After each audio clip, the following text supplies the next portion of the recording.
everyone. I'm Adam Johan Estelar from grade 3 Anahaw. I am one of the members of the TED Club, and here is my presentation entitled Rebuild the World Through Lego. I hope you like it. Hi everyone. I have a question for you guys. What's your favorite toy? For me, it's Lego. Maybe you're wondering why Lego? Today, I'm going to talk about how it inspires me and how it helped me rebuild my world. First, some fun facts. Do you know that Lego's name got from two Danish words, leg and gun, which means play well? Very fitting, right? Lego has been around the market for almost 9 years now. Wow, that's 9 times more than my age. The company started on August 10, 1932 in Finland, Denmark, producing wooden toys. It was Olker Christensen, a Danish carpenter, who started it all. But this Lego brick was first produced in 1958 with the help of Christensen's son Gottfred and another inventor named Hilary Harry Fisher Page. A little trivia for everyone. Do you know that the bricks made way back in 1958 will still fit perfectly with those you play with today? Cool, huh? It never gets old. And since its birth here in the Philippines, during the Christmas season, almost 28 Lego sets are sold each second. Amazing, isn't it? And check this out. Lego minifigures are the world's largest population, with over 4 billion of them around the world. Woo! That's 4 times bigger than China's population. So, why do I love Lego that much? Because I can do almost everything with it. I can build a truck, a robot, a house, and even an entire village or city. I can also play on my own or share it with my friends and family.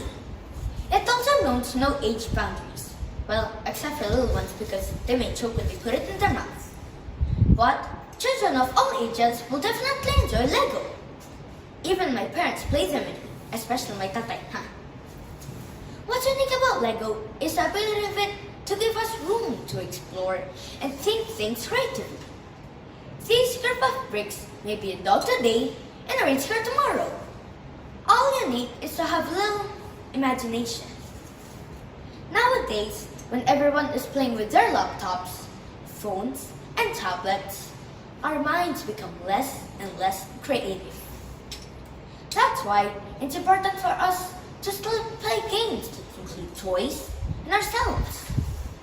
Well, we may not play with each other right now, with the situation that our world is currently facing.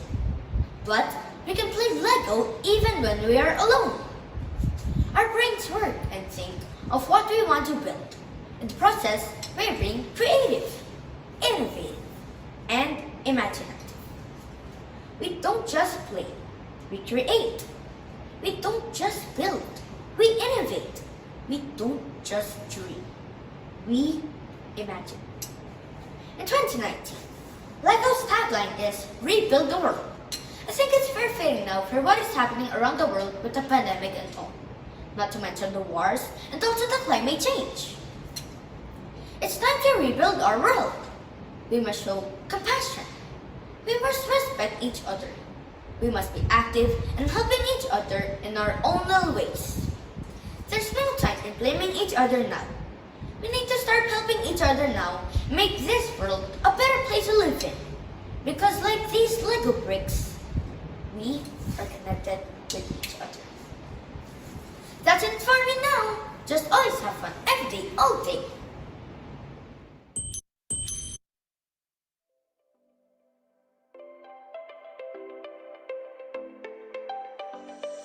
Good day, Markians! Let us take a look of the activities we have accomplished for the first quarter.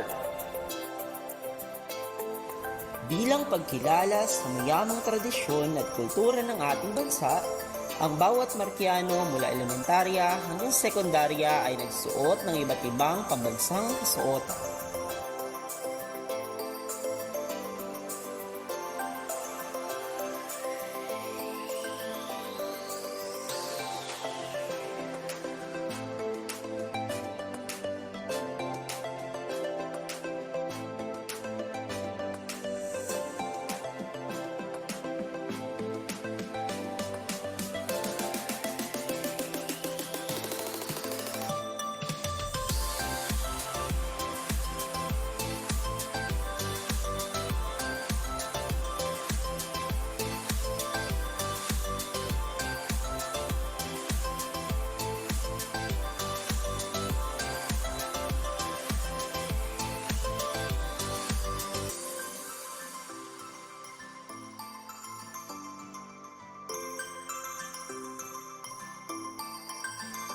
need to provide opportunities for the Markian learners to uncover their knowledge, skills, and capabilities, sustainability, and stability. Each student was assigned to make various projects that will showcase their love for the environment.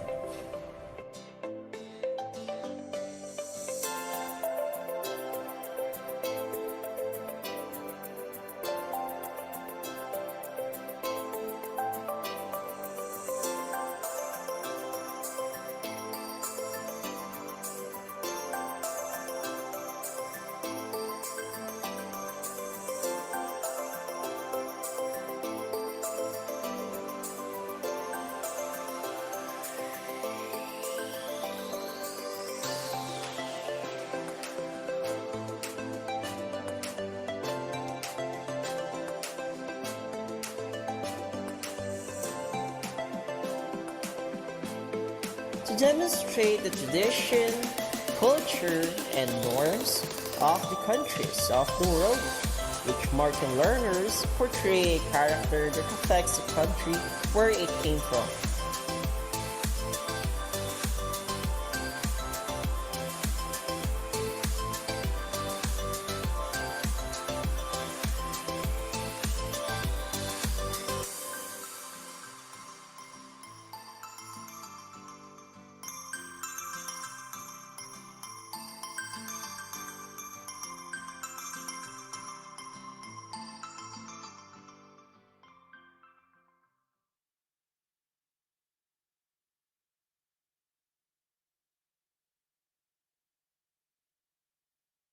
That is all for this quarter. We hope you enjoyed the activities we prepared for you. Until next time, Markians!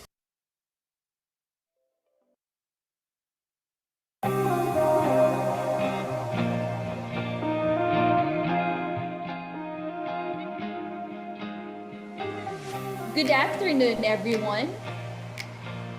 Welcome to the Cavite School of St. Mark Parents Webinar entitled Parents' Involvement in Building Fortitude and Grit Among Markian Learners. Thank you very much for spending your precious time with us.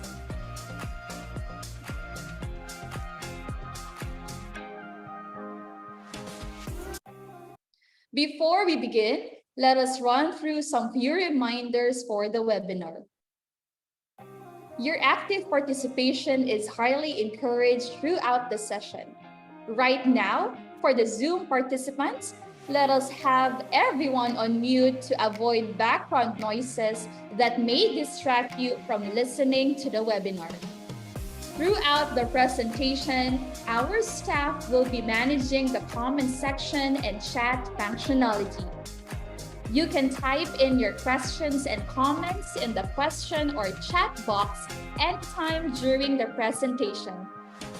We will collect and address them during the Q&A part of the program.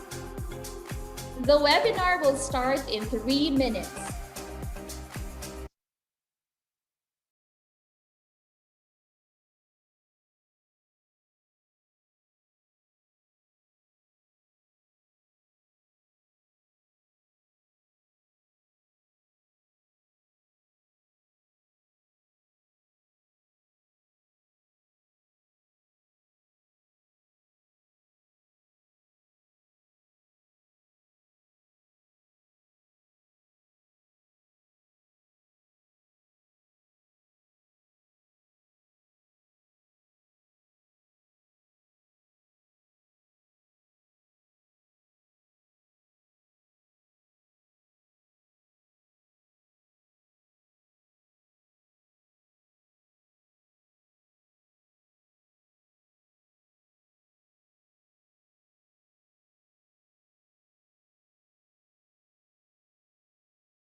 to Mrs. Maria Patricia G. Arias, our President, Mr. Ariel J.V. Arias II, our Executive Vice President, Mrs. Melanie E. Caligdan, our Principal, Mr. Rodney Mark V. Lictao, our Student Development Coordinator, to our academic coordinators, teachers, staff, parents, and students.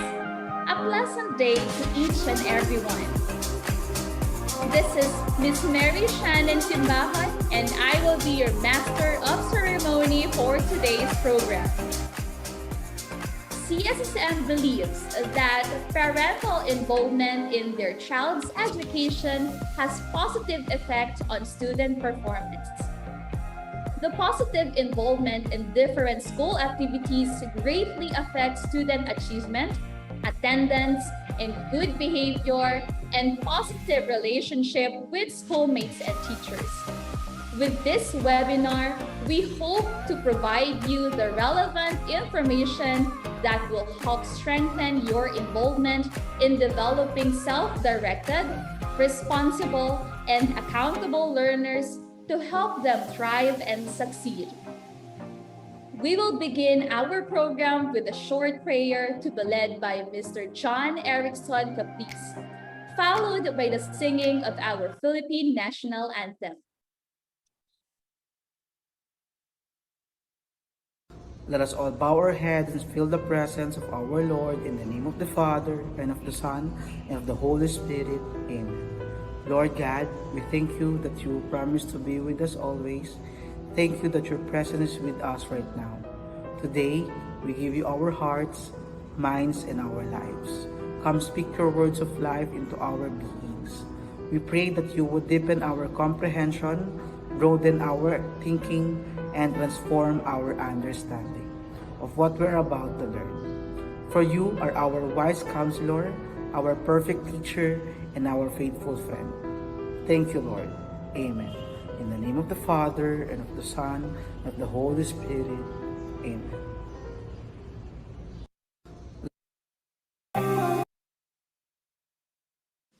Mga kababayan, ang pambansang awit ng Pilipinas. Kayang magiliw, helas ng silanganan, alam ng puso, sa titik mo'y buhay. Lupang hinirang, tuyag ka ng magiting, sa mandulupin, di ka pasisigil, sa nagagang tutok sa simoy at sa langit kong bangaw, ay hinatang tulad, awit sa pagkayang minamahal. Ang islang ng patawad mo'y tagumpay na nag-iindig, ang bituin at araw niya kailan pamay di magdidinig. Lupa ng araw ng walhagit pagsinta, buhay langit sa piling mo. Ang inigaya ng pagkay mga amin, ang mamatay ng dahil sa'yo.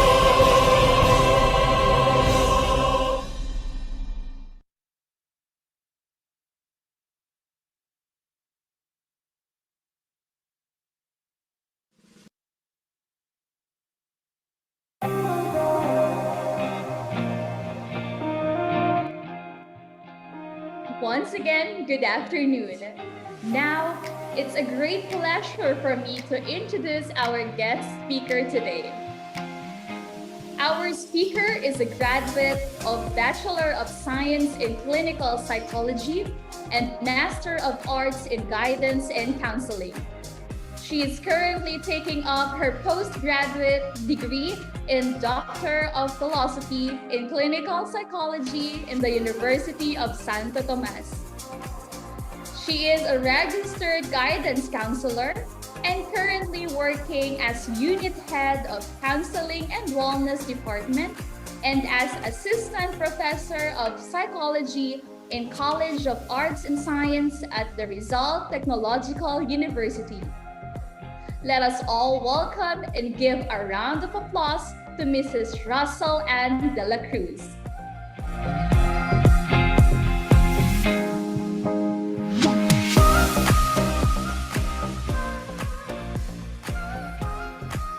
Hello po! Magandang hapon! Ako po ba ay naririnig ng maayos? Yes, ma'am. Ayan po, maraming salamat po.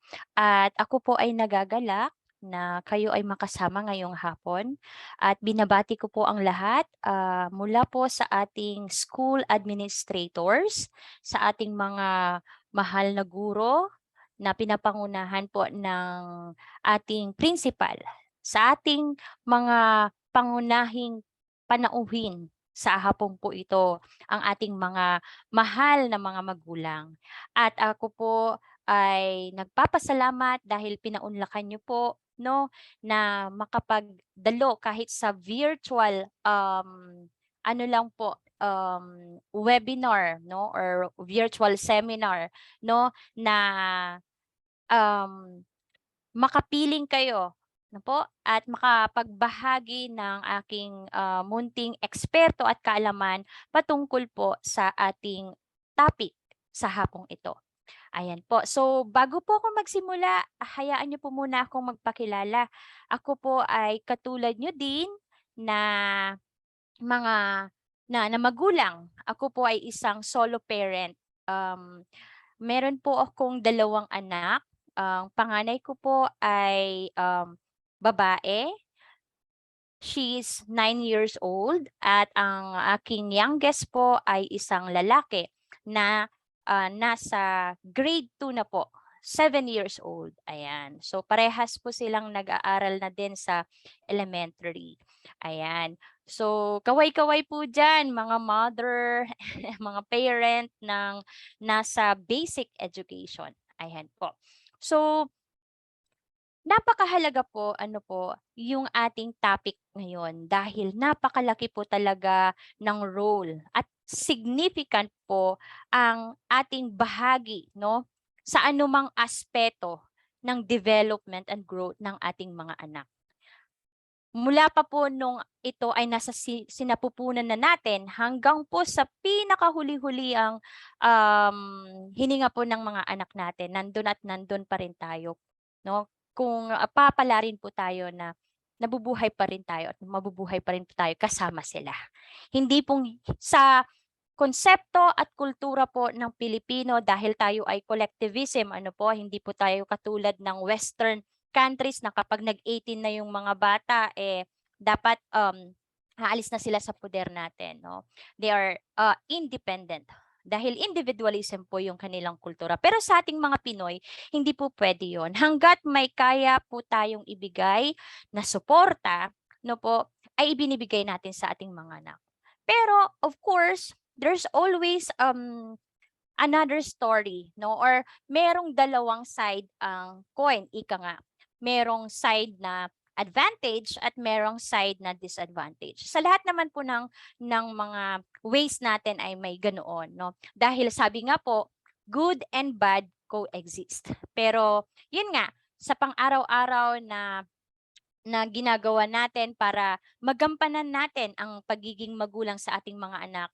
Siyempre, walang magulang ang nagnanais ng masama, kundi para lamang po sa ikabubuti ng ating mga anak. And in terms po sa kanilang pag-aaral, no, napakalaki din po ng importansya na tayo ay nagbibigay ng oras o nakikibahagi at dapat lamang po na nakikibahagi tayo sa kanilang mga school activities, school requirements, school performances, no? Hindi lang po nakikibahagi kundi inaalam din po natin papaano ba ang ating mga anak sa kanilang pagkatuto. Ano ba ang role natin, no, bilang magulang sa kanilang pagkatuto inside or outside our home. Okay? Ayan po. So, ayan po. Binabati ko din po yung mga magulang na naka-live streaming sa ating Facebook. Hindi ko po kayo nakikita pero alam ko po na katulad ko ay excited din kayo na marinig, kumbaga makaalam or magkaroon ng iba pang information na nakukuha nyo sa pang-araw-araw nyong living or pang-araw-araw na gawain, no? Yung mga experiences, knowledge, and information sa inyong trabaho at sa pagiging magulang ninyo. So with that po, hingi po ako sa ating nasa technical assistance na pwede po ba akong mag-share ng aking presentation? Yes, ma'am. Already open. Thank you po.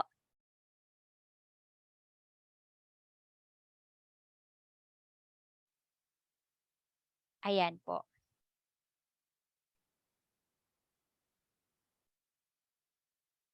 Sir, nakikita na po ba yung aking presentation? Yes, Mrs. De La Ayan. Cruz. Ayan Thank po. you. So, ang ating topic po para sa webinar na ito ay pinamagatang Parent Involvement in Building Fortitude and Grit Among Markian Learners. You know, ano po, hindi naman po kasi nawawala talaga sa buhay ng tao ang sufferings, ang pains, ang failures, no? Ito po ay kasama na sa araw-araw nating pakikibaka sa buhay natin. At hindi lang ho tayo bilang mga magulang ang nakakaranas nito, kundi sa lahat po, no? Regardless po kung anong age, no? Anong status ng buhay, tayo po ay dumadaan sa punto ng buhay natin na nahihirapan talaga tayo. At ito yung gusto natin sa mga anak natin na maging matatag sa anumang hamon at laban sa buhay na kanilang kakaharapin. At I would like to congratulate po yung admin ng school na to at pati na rin po ang kanilang mga teachers, no?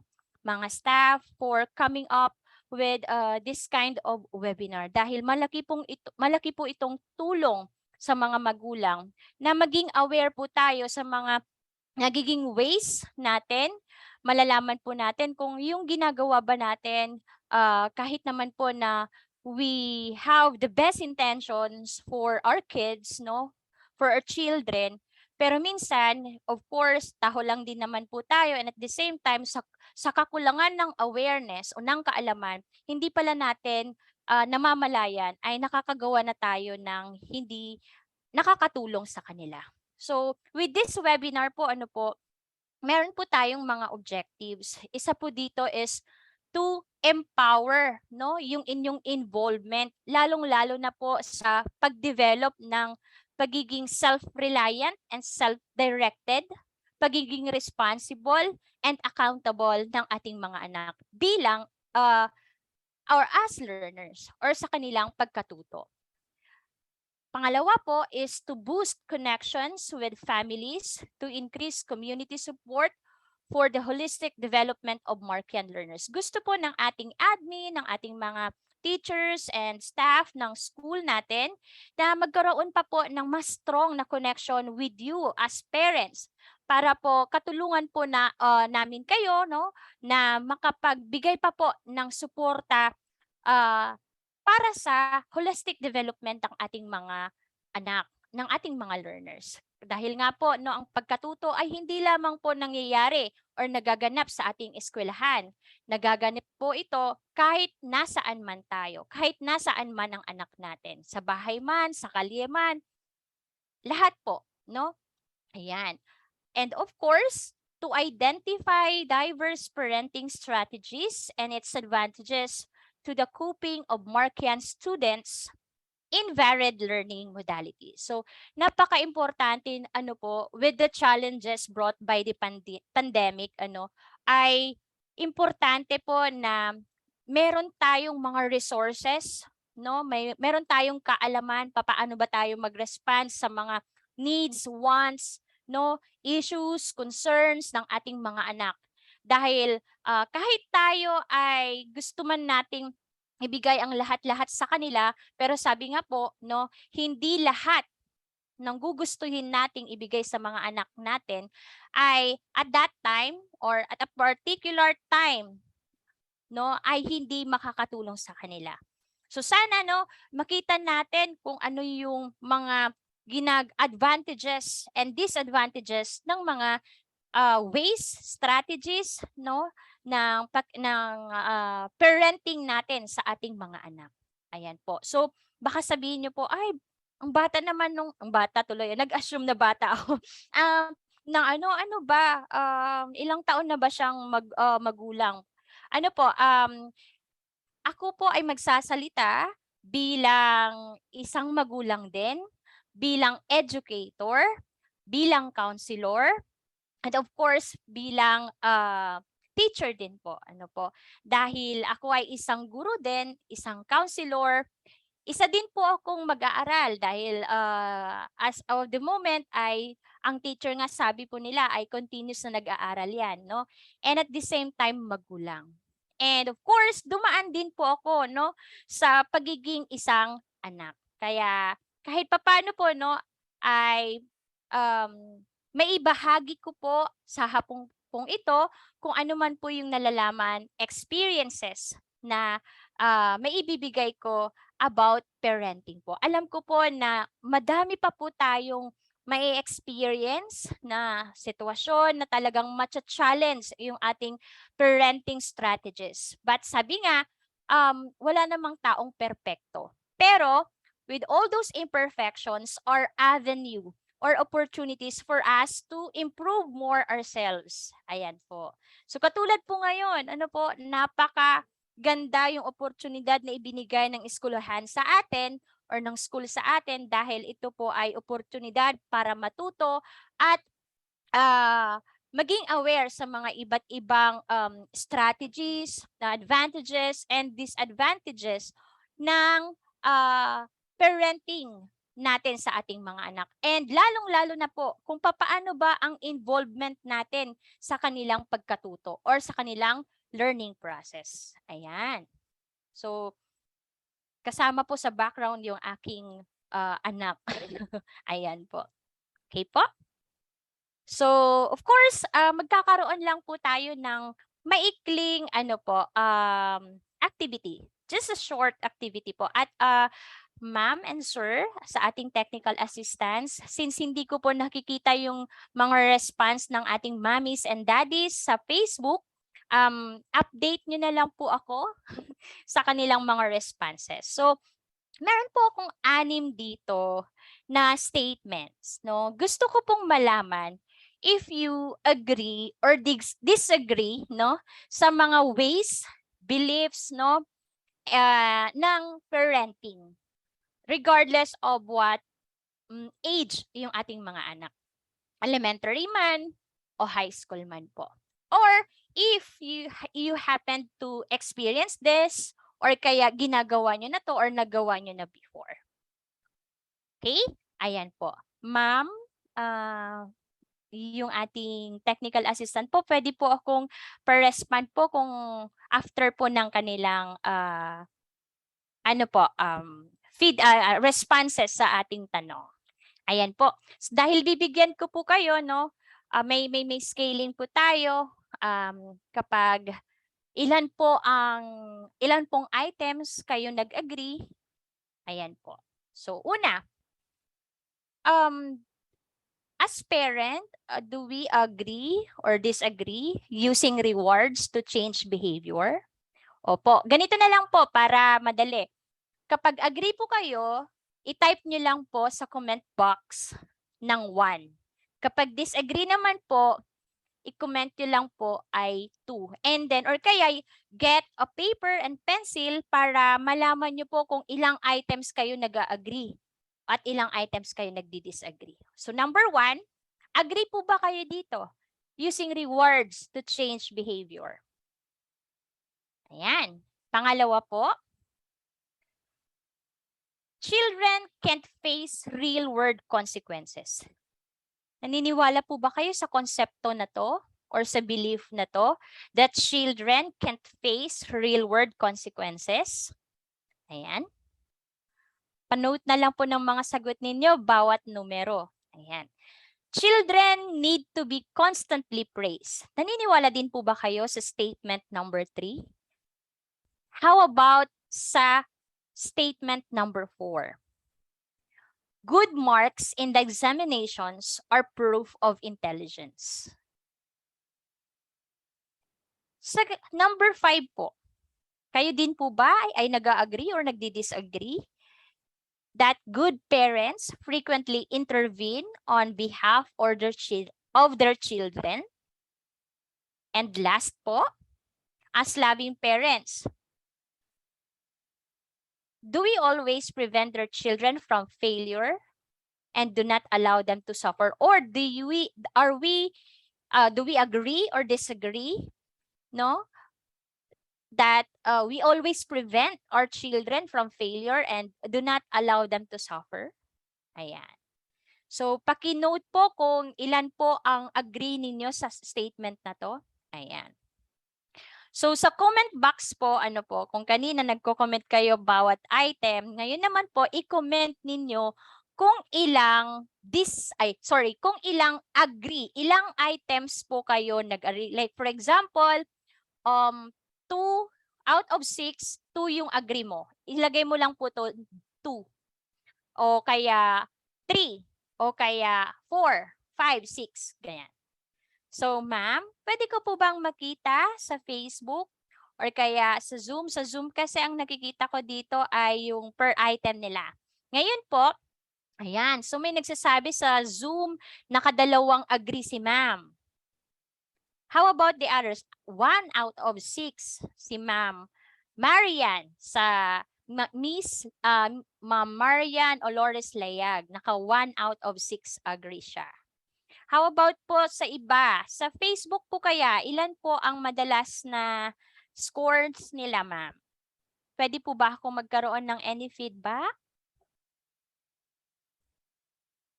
Meron po ba doon? Ayan po. Ngayon po, ito po yung catch dyan. If you score or if you agree 0 to 2, well, you maintain that kind of ways or beliefs, no?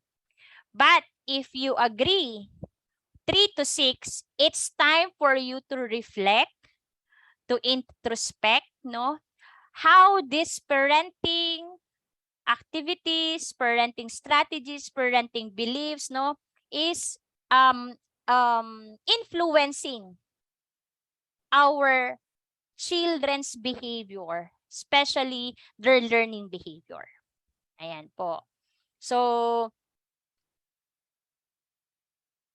truly, very challenging po ang pagiging isang magulang. Ano po? Wala po tayong tinatawag na perfect parenting style, perfect parenting strategies. No, isa ho tayong human, and as human, it is innate and natural sa atin na meron tayong kahinaan. No, meron tayong mga issues and concerns as well, no? Ang dami nating focus sa trabaho, sa pamilya, or sa family, no? Kung ilan pa ang ating mga anak, syempre iba-iba yung needs and concerns nila. Imagine niyo po 'yon. Of course, those are being considered. Kaya nga po, hindi sinasabi dito na if you score 3 to 6, you have a bad parenting strategies. Hindi po sinasabi. Sinasabi lang po dito na you need to reflect, you need to introspect. Papaano po yung parenting natin nakaka-influence sa behavior ng ating mga anak. Although hindi naman po solely na factor ng misbehavior or misconduct or anuman pong concern sa behavior ng ating mga anak, lalong-lalo na po sa pag-aaral, ay ang ways natin or parenting strategies or parenting styles. But of course, napaka-significant po nung influence ng ating parenting strategies or parenting style sa ating mga anak. Ayan po. Sige po. Tingnan po natin. Ayan. Tignan natin kung ano yung truths behind this ways and beliefs. Ano po? Using rewards to change behavior. If you disagree to this, so hindi nyo po nakikita na ang pagkakaroon ng appropriate behavior ay dapat ay dapat binibigyan ng reward. Dahil dapat lang naman po ng ating mga anak o mga bata ay magkaroon regardless of the presence of reward or kung wala, dapat lamang po na magkaroon sila ng appropriate na behavior. So, positive parenting does not suggest using rewards to change behavior. Parang sinasabi natin na ang ating mga anak ay magbabago lamang kapag tayo ay nagbibigay ng rewards sa kanila. Paano kung wala tayong maibigay ni reward? 'Di ba? So, of course, this is also based on multiple studies, na sinasabi po na ang rewards may deliver temporarily compliance, but when used over time, they actually erode the child's or our kids' intrinsic interest in whatever activity they were being rewarded for. So wala na yung intrinsic motivation. If we say intrinsic motivation, ito po yung mga non-tangible things. Like, gagawin ko tong isang bagay na to para matuto ako because of learning. Not because of yung pagkakaroon ng gadget. 'Di ba? Yan po. So, there. Pangalawa, ang sabi dito, children can face real-world consequences. Of course, children should be held accountable and experience reasonable and relatable consequences for poor choices. So, bilang isang bata, hindi porket hindi pa naman niya alam kung ano ang tama yan, na hindi pa ganun ka-mature yan para mag-isip. Pero of course, we are remember that we are training our kids, na harapin anuman ang hamon ng buhay. So with that simple ways, mga pag-acknowledge na ang bata ay kailangan niyang harapin kung ano man yung consequence ng misbehavior niya, ay malaking tulong po sa kanyang training. So in positive parenting, we always start with teaching the child the alternative appropriate behavior and setting clear expectations rather than na-accept mo na lang na okay lang, bata naman kasi siya. Hindi ko naman po sinasabi na maging perfectionist ka na magulang, na gusto mo laging tama yung ginagawa. Pero sabi ko nga, hayaan nyo pong ma-experience yung bata at harapin niya kung ano man yung consequence ng ginagawa niya. Okay? And of course, when children make poor choices, they experience the natural consequences of their choices. Example po, if the child refuses to do his homework, okay? The natural consequence is a poor grade, tama po? Or a difficult conversation with the teacher. Bilang isang magulang, of course, yung naku-question natin, hala, ang baba, parang ang dating kapag mababa ang grade, anong ginawa ko bilang magulang? So with tendency natin, we go to school, we do things, we do their homeworks, or kaya makikiusap tayo sa mga teachers. There's nothing wrong with that. Pero ano po ang impact naman noon sa development ng behavior ng bata? Okay? So, the positive parenting certainly wouldn't step in and protect the child from the important learning opportunity. Ang mistake po, ang pagkakaroon po ng mistake or failure, ay hindi po lagi in a bad note, or kaya hindi po ito, although madalas ayaw natin ng failure, madalas ayaw natin ng mistake, pero with this mistake and failure, dito po tayo natututo. Nakikita natin kung ano talaga yung consequences ng mga choices natin. What else? Example po, if technology rules, sa bahay niyo po, kung may technology rules po or gadget rules po kayo, ay hindi na follow ng mga bata, ano pong ginagawa ninyo? Ay naku, hayaan nyo na. Ganyan naman ng mga bata ngayon, no? Lahat naman ng mga bata, yung mga ganong remarks, no? So of course, the logical consequence is that the child would lose technology privilege for a period of time kung you are firm with your house rules, with your parenting rules. Kung sabi mo na, dapat ang paggamit ng gadgets ay Friday night hanggang Saturday night. Kasi ganun po yun ang mga rules natin, di ba? Ako po bilang magulang, nag-establish ako ng rules na ganun, na pwede lang silang maggamit ng gadgets, no, kapag Friday night and Saturday night. Pero may oras din yun.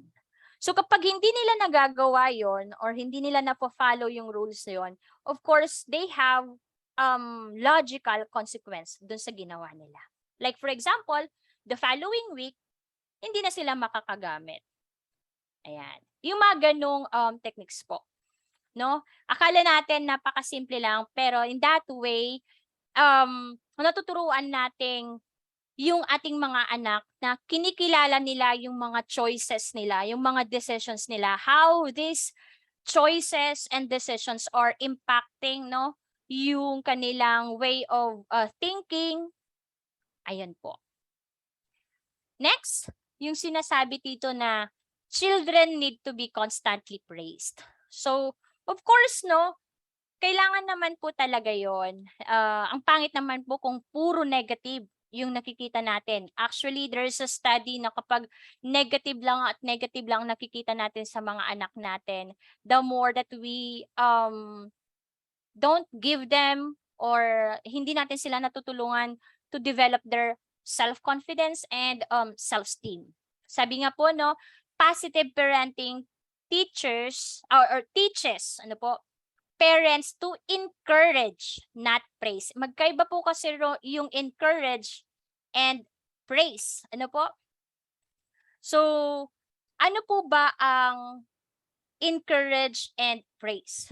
When children receive overwhelming amount of praise, they become dependent on it and began to care more about others' opinion than their own motivation. Pag sinanay po natin yung mga anak natin sa mga praises, ano ba example ng mga praises? Ay, ang galing-galing mo. Ay, ang ganda-ganda mo. Ay, ang galing mo maggitara. Ay, ang galing mong sumayaw. Pag na-overdone daw po yun, no? Overwhelming yung binibigay nating praise, no, sa ating anak. Nangyayari po doon ay yung mga bata ay nagiging preoccupied sa mga kung ano ang masasabi ng mga tao sa kanila. They are they are after dun sa papaano sila tinitignan ng mga tao. So, every time maririnig mo sa kanila na did I do this right? Or gusto mo ba tong ginagawa ko? Or are you proud of me? 'Di ba? So, yun po yung mga epekto na hindi natin nalalaman. Bigay tayo ng bigay ng praise, pero pala imbes na nasusupport natin yung self-esteem, how the kids or the children value their worth, no? Regardless kung ano man yung kaya nila at hindi nila kayang gawin. Instead, imbes na praise ang ibigay natin sa kanila, let's shower our kids with encouragement. Okay? Dahil unlike praise, the words of encouragement focus on the child's effort. Ang tinitignan natin, ang ina-appreciate natin doon ay hindi lang yung success or yung accomplishment, no, or yung achievement ng bata, but nire-recognize natin, ine-emphasize natin yung kanyang effort na ibinigay para ma-achieve yung isang bagay or para ma-achieve yung kanyang success. Okay? So, the distinction is important, this distinction is important because when children's efforts are encouraged, they become more intrinsically motivated. So nakikita niyo po, kanina pa po niya ine-emphasize yung intrinsic motivation. So yun dapat yung ways or yung goal ng parenting natin to motivate our children intrinsically. Okay? Of course, with encouragement, there is no talk of best, of smartest, or fastest, no? And children or our kids can focus on the hard work behind the tasks. So, parang binibigyan natin ng appreciation na na-achieve nila yung isang bagay dahil sa kanilang hard work. And with that, dinidevelop natin sa kanila yung sense of hard work. Ayan po. So ano ba yung mga example ng encouragement? So instead of saying na ang galing-galing mo, you instead of praising that your kids with that, no, you use this encouragement,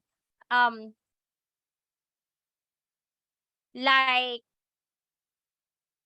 you should feel proud and grateful of yourself for all your hard work, diba?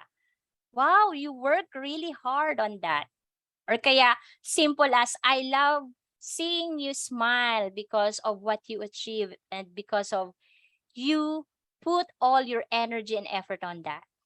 Ayan. So, yun po, no, akala natin nakakaano pala yung praise, no, pero instead of praise, gamitan natin sila ng encouragement. Okay? Next is good marks in the examination are proof of intelligence. Tama po ba? It's always my way with my kids and with my students, no, sa kolehiyo, bago po magsimula ang semestre, no, ay sinasabihan ko po sila na, yeah,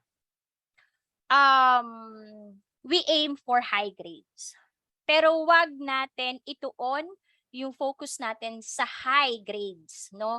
What I mean is, hindi ko disregard yung importance ng high grades. Pero gusto ko lang i-emphasize sa mga bata na you go after the learning. You go after what you can learn instead of dun sa grade. Kasi yung grade po, no, numerical values lamang po yan na ibinibigay ng isang educator. And of course, ito ay nakabase sa mga criteria na sinet ng educational system or institutional system. Okay? So instead of focusing na ganito, dapat ganito yung grade mo, ganito ka. There's nothing wrong with that. Pero i-emphasize nyo po na they go to school not because of high grades. They go to school not because of getting a high grades, but instead they go to school because they are going to learn. That at the end of the day, no po, yung grades kasi nandyan lang yan number yan Ang importante doon ay kung ano yung natutunan ng bata. How is the learning of the kid? Gaano tumatagal? Paano naka-impact yung learning niya sa kanyang katauhan? Sa kanyang kakayahan. Ayun po, no? So, good marks in any examinations are generally indicators of learning profile of the children. Sabi nga po ni Howard Gardner, ano po, wala naman po talagang bata na mahina. Lahat po ay may kanya-kanyang katalinuhan. But of course, oftentimes, such performances are consequent to prevailing stress or due to rote learning or their ability to handle the requirements of substandardized examinations. Minsan nagkukos pa ito ng academic stress. No? Hindi ko naman po sinasabi na na hayaan lang na maging 75 or pasang-away yung mga anak natin or yung mga students natin. Of course, syempre, yung grades nila reflect, no, yung way ng learning nila. Yun po yung ipa-realize natin. Okay?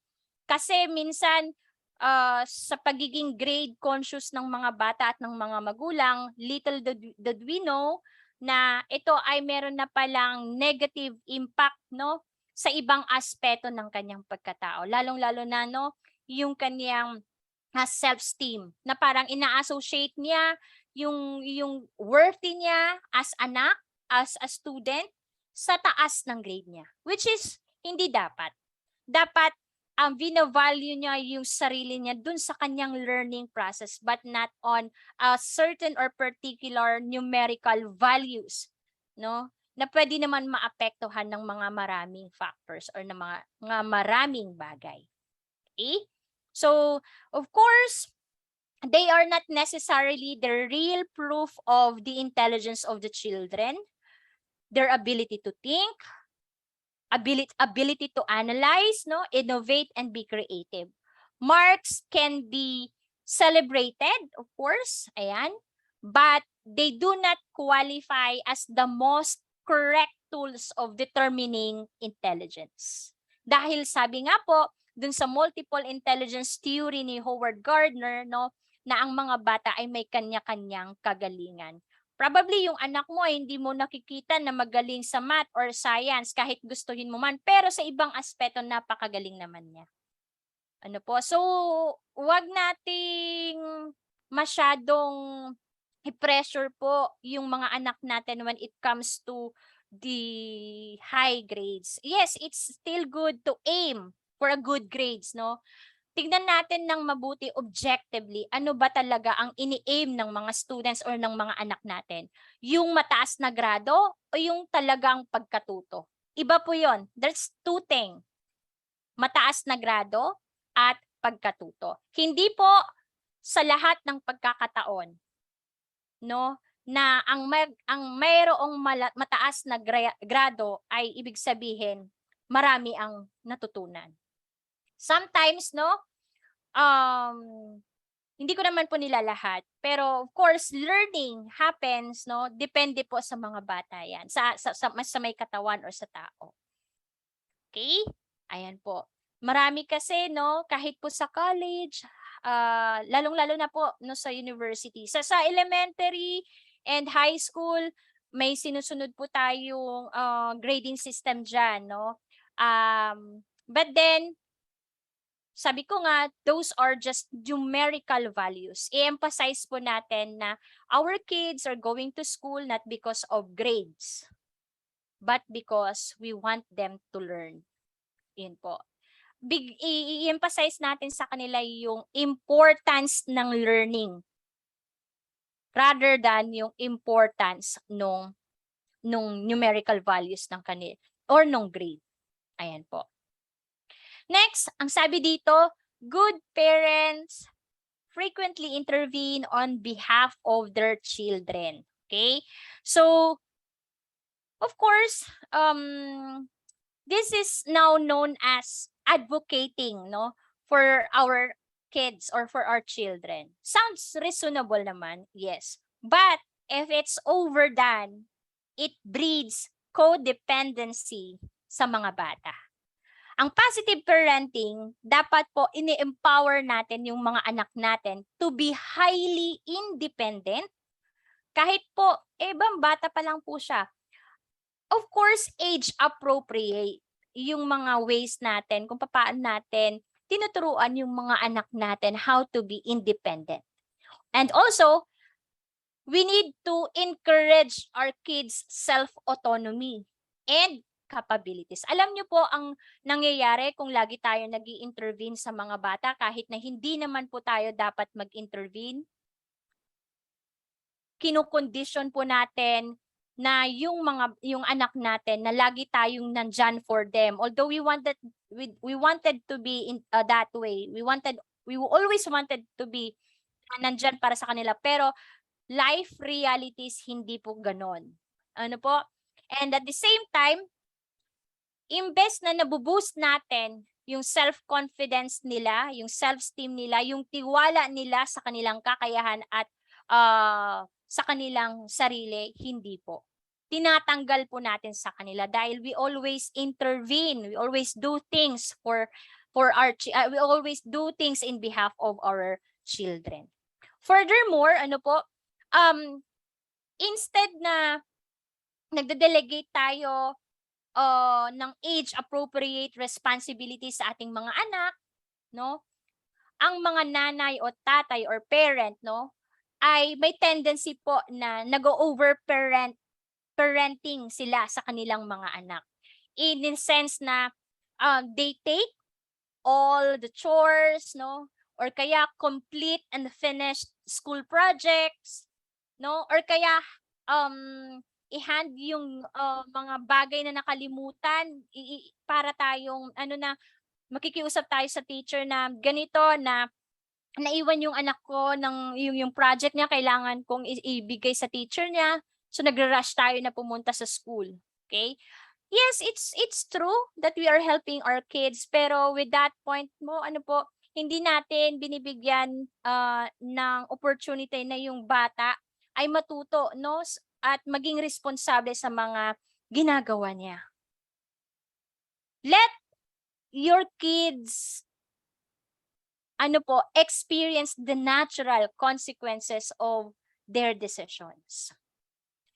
If they don't do a school assignment, they'll have to talk to the teacher and face the consequence of a poor grade.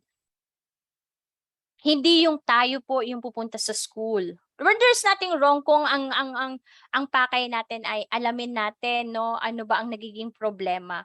But kung ang punto natin doon ay para pakiusapan yung teacher, excuse me for that no na para pataasin yung grade or what, hindi ho yun nakakatulong sa pag-develop intrinsically no sa ating mga anak. Mas dine-develop po natin sa kanila ang codependency, ang pagkawalan ng tiwala sa sarili, ang self-doubt sa kanilang kakayahan.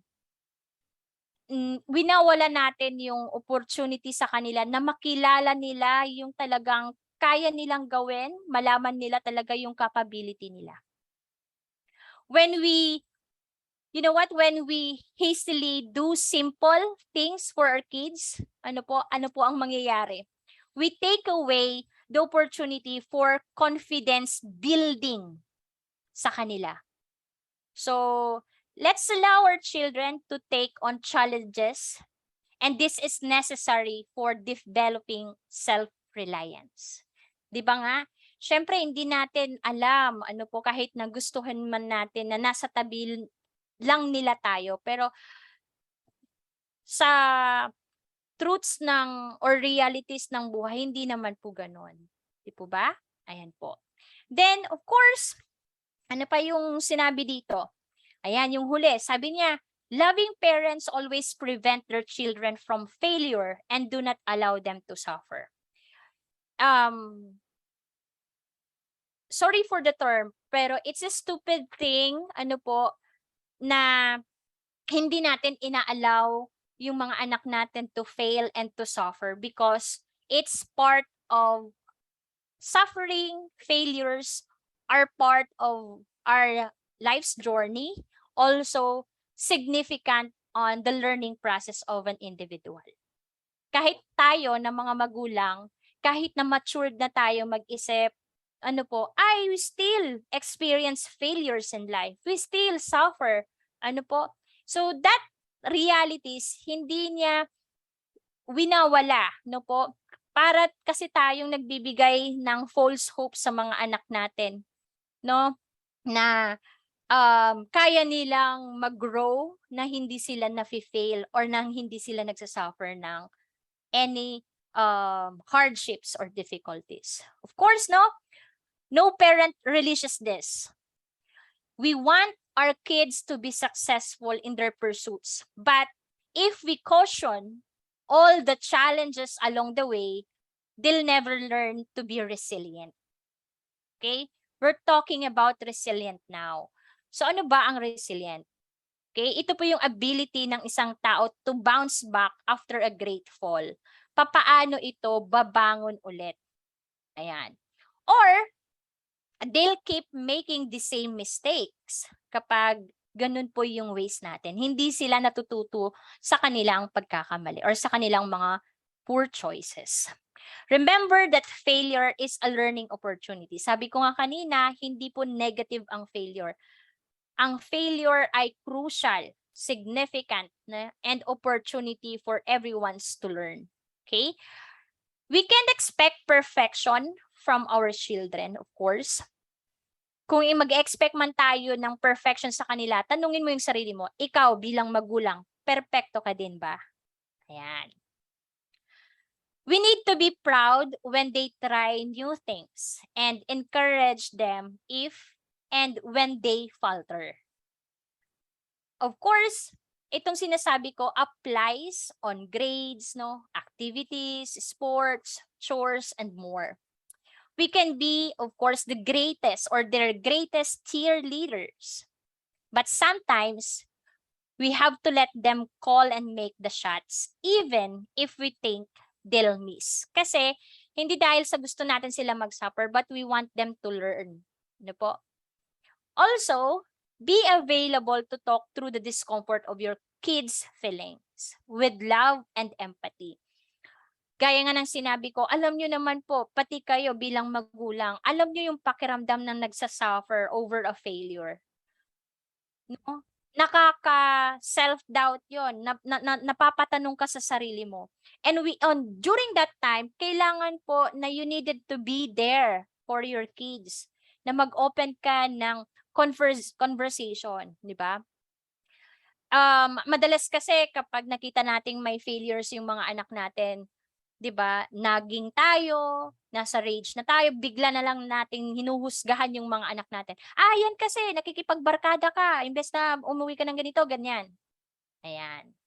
So, bago po tayo mag-react ng ganon negatively sa mga bata, tignan po muna natin, ano yung mas appropriate at mas positive na response on that failure. And pag ganun po kasi ang respond natin sa failure, parang ninenegate natin or winawala natin sa picture ang pagka-fail na hindi dapat ma-fail yung bata. Syempre ayaw nating ma-fail yung bata, pero yung realities na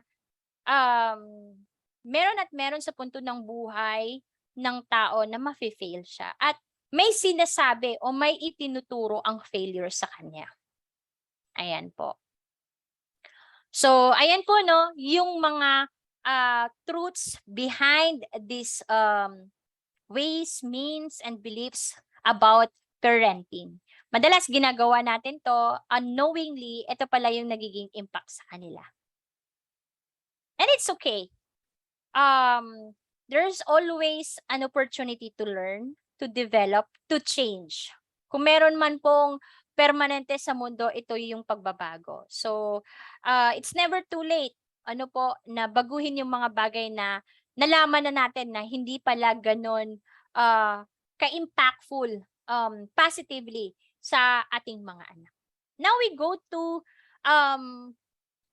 yung pinaka-core ng topic na to, which is helping or our involvement on developing our kids' grit and fortitude.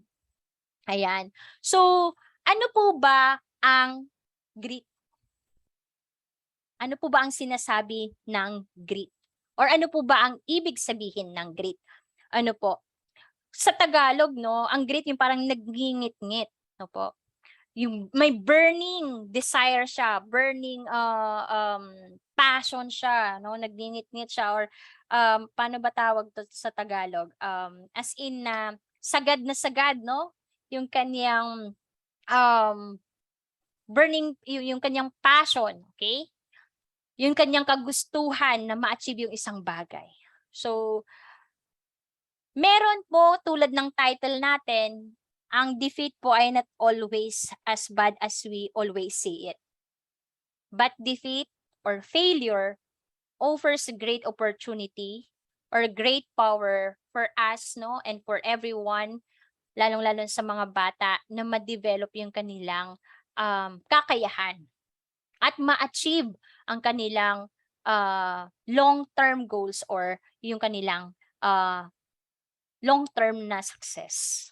Okay? So, paano po ba mag-develop, Or paano po ba tayo magiging involved sa pagde-develop ng grit and fortitude sa mga bata. Bago yan, tingnan muna natin kung ano ang definasyon ng grit at ng fortitude. Grit is passion and perseverance for long-term and meaningful goals. Ayan. So, on today's research, no, ang dami-dami pong conducted na mga study about grit. And all these studies suggest that our child's ability to work hard, endure, struggle, fail, and try again may be the key to determining his or her long-term success and happiness. Hindi po IQ alone. Kahit po mataas ang IQ ng bata, no, kung wala naman po siyang grit or itong perseverance or yung passion, no, na makamit ang kanyang success, no, short lang yung kumbaga pangmadalian lang. Okay? With a study conducted by Angela Duckworth, siya po yung author ng Grit, no. Nalaman niya sa study niya na ang mga military pala sa West Point and yung mga significant person in business, no, and yung mga well-known people, it's not because of IQ, but with this grit. Ano po? Grit is a distinct combination of passion, resilience, determination, and focus that allows a person to maintain the discipline and optimism to persevere in their goals even in the face of discomfort. So kahit na nasa midst of challenging times or situation, nagpapatuloy pa rin siya, ika nga. Or kaya rejection, after how many failures, no? Hindi pa rin siya sumusuko. And a lack of visible progress for years or even decades. Yung talagang ipinagpapatuloy niya yung ginagawa niya, nagiging persistent and perseverant siya sa pag-abot ng kanyang mga long-term goals or long-term and meaningful goals. Nakapaloob po sa grit, isa po sa factor ng grit ay yung fortitude, or ito yung mental and emotional strength in facing difficulty, adversity, danger, or temptation courageously. So pagiging brave po, pagiging courageous ng isang individual sa pagharap sa hamon o sa pagsubok ng buhay. Kasama po yan sa grit. Actually, fortitude is in Tagalog, katatagan. And this also be coined as resilience. Ano po?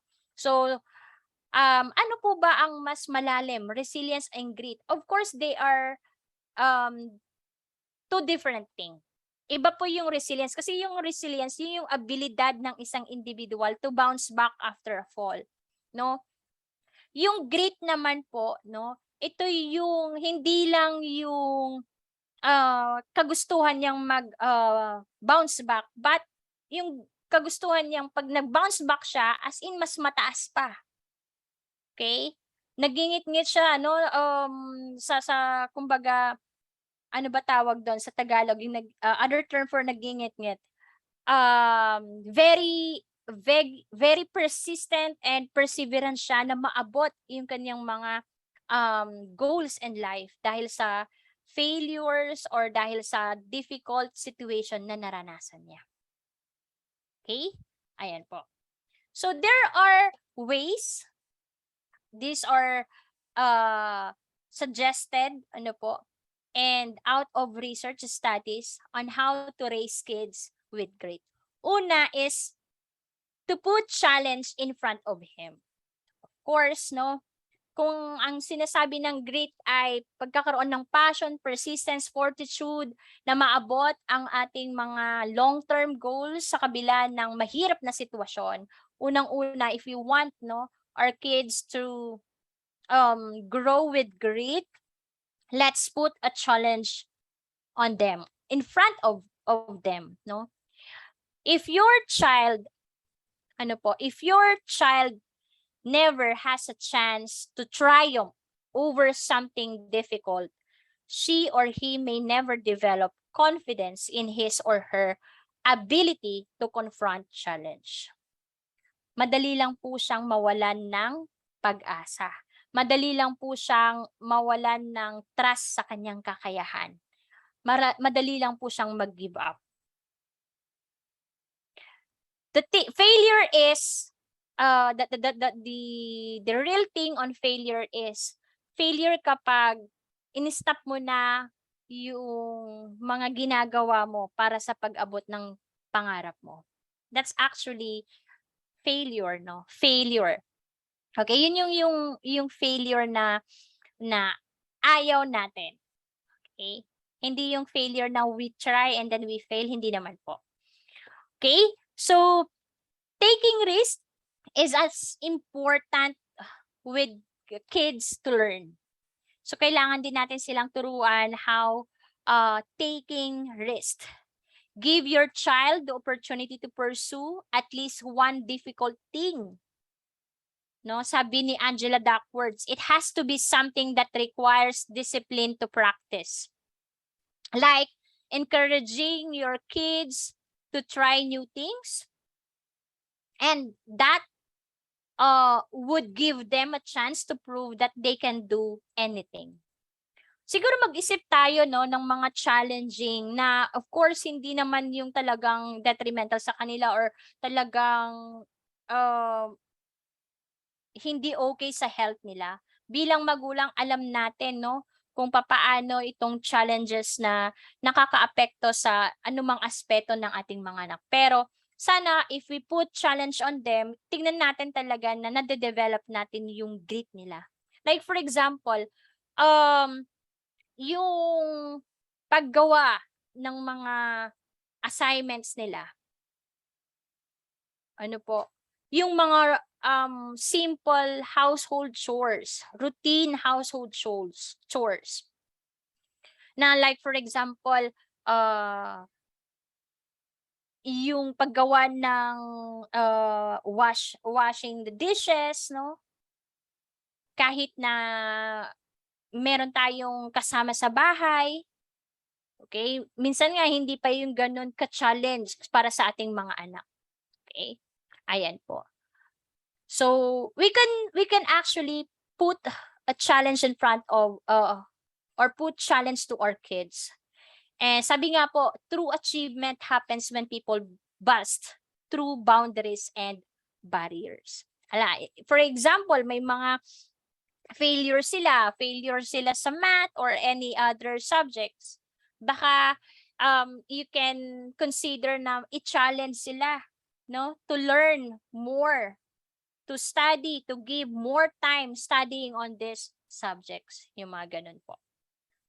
Sabi nga, it has something that requires discipline to practice. Ayan. Pangalawa, promote perseverance. What matters is that they push through the discomfort. That's a natural part of learning process. So, marami sa atin, hold on the idea that skill comes naturally. That if we're good or not good at something, it's because we were born that way. Ang problema sa belief na to is that it leads many kids to give up on things. Hindi kasi ako magaling eh. Yan yung idea na, hindi ako magaling sa math eh.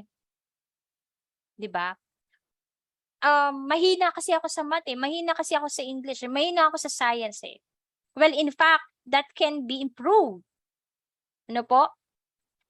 You can put that as a challenge sa ating mga anak. Ano po? So, even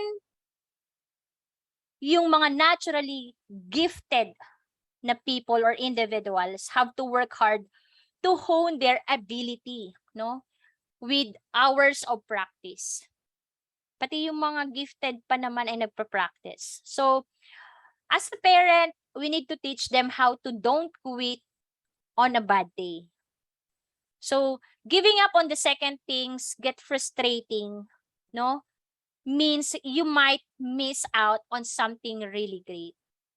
So, like for example, no, scoring high dun sa belief ng bata na hindi siya magaling. Imagine niyo na yon kapag na-challenge niyo yung anak niyo na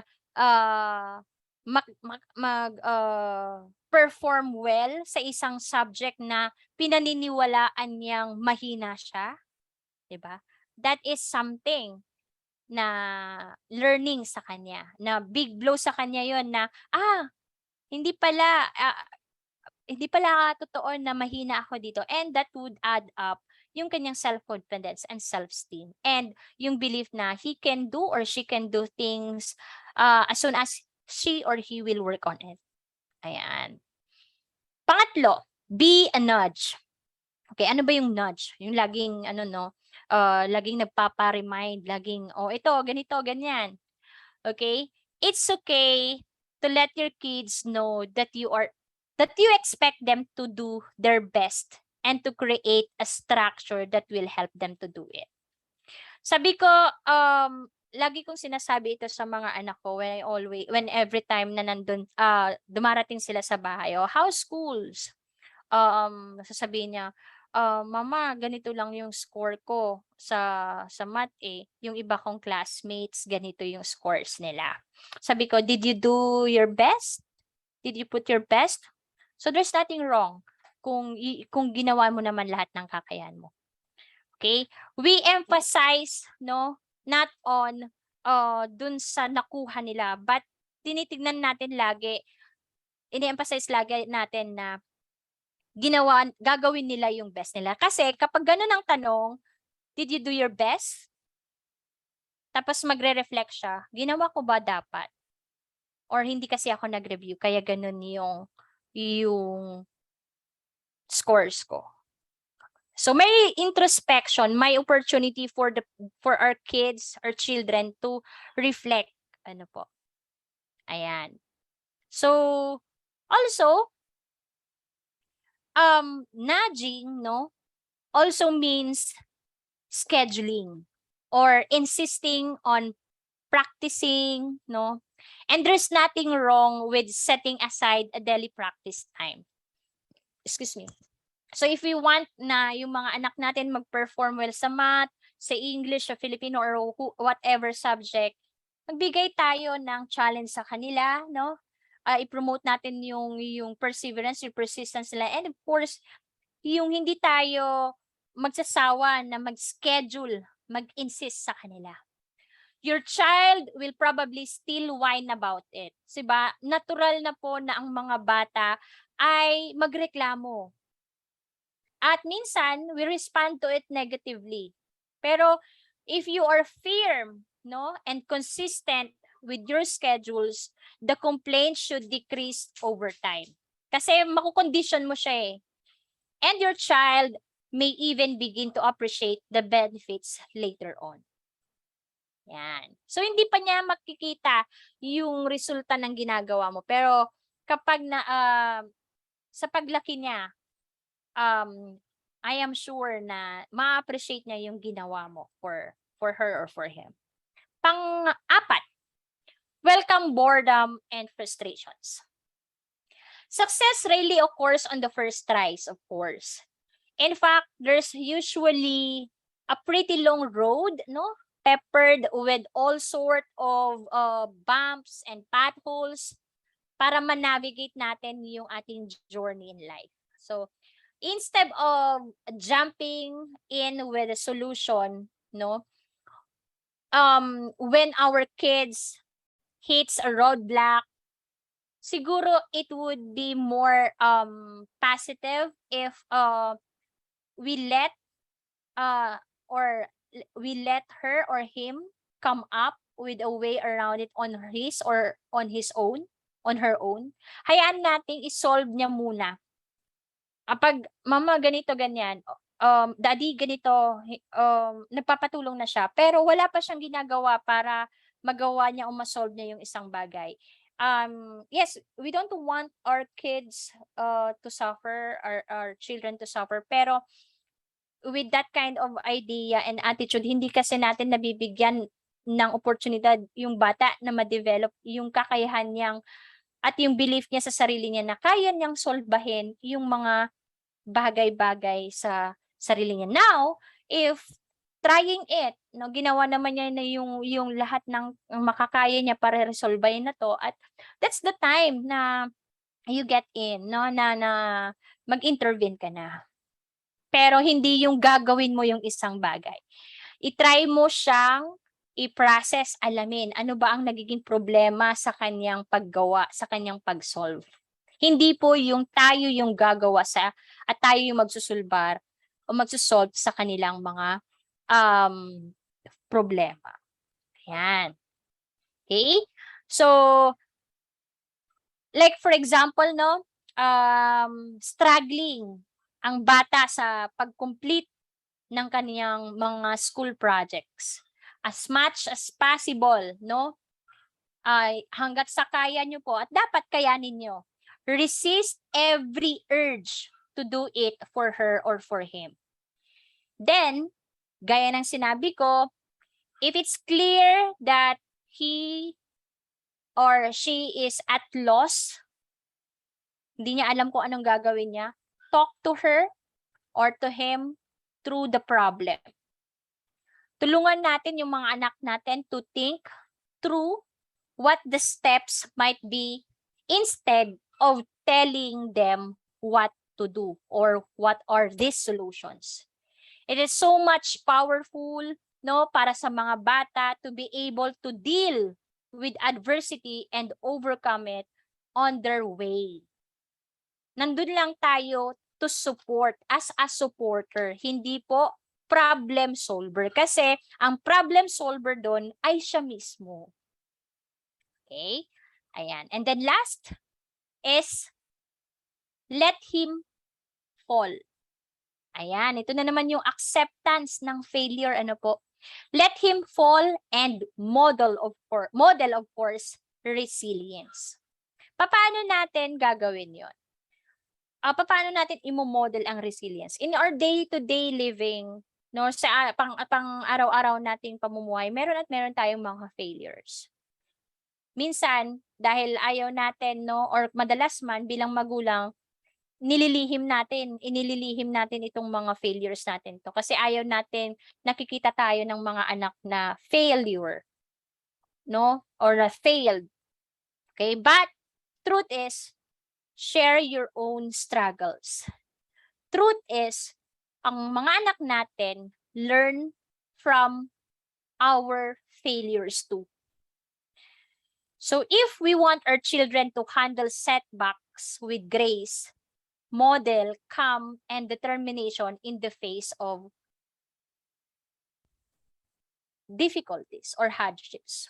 So lots of parents don't want to talk about their failures in front of their kids, but that's denying kids the potentially powerful experience of seeing their parents bounce back.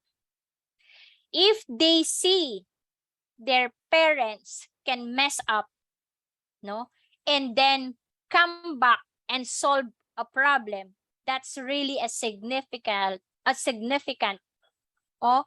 crucial or important example na pwede nilang magamit whenever they face the same setback or the same difficulties or situation.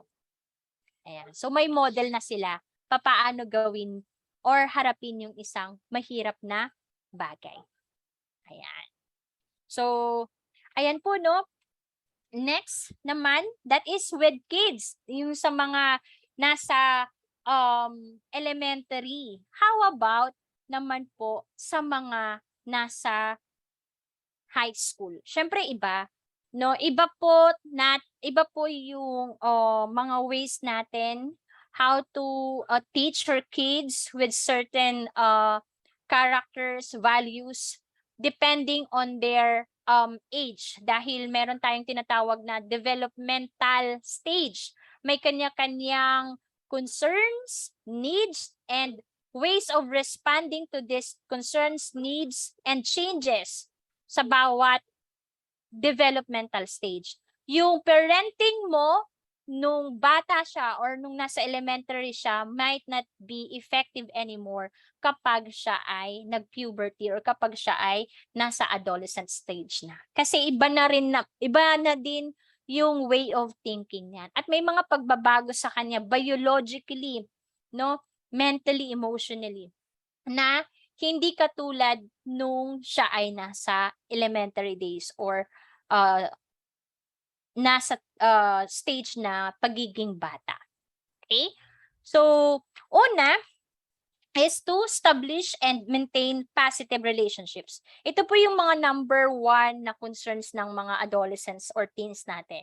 They have rough, no, uh, time or hindi ganun ka-okay yung relationship nila sa mga magulang nila. And likewise with parents, ang hirap nilang mag-build ng quality relationships, nung close relationships sa mga bata. Probably because during at this stage of development ng individual, nakafocus po kasi yung bata, no? This is a natural thing sa kanyang ka-age, peer.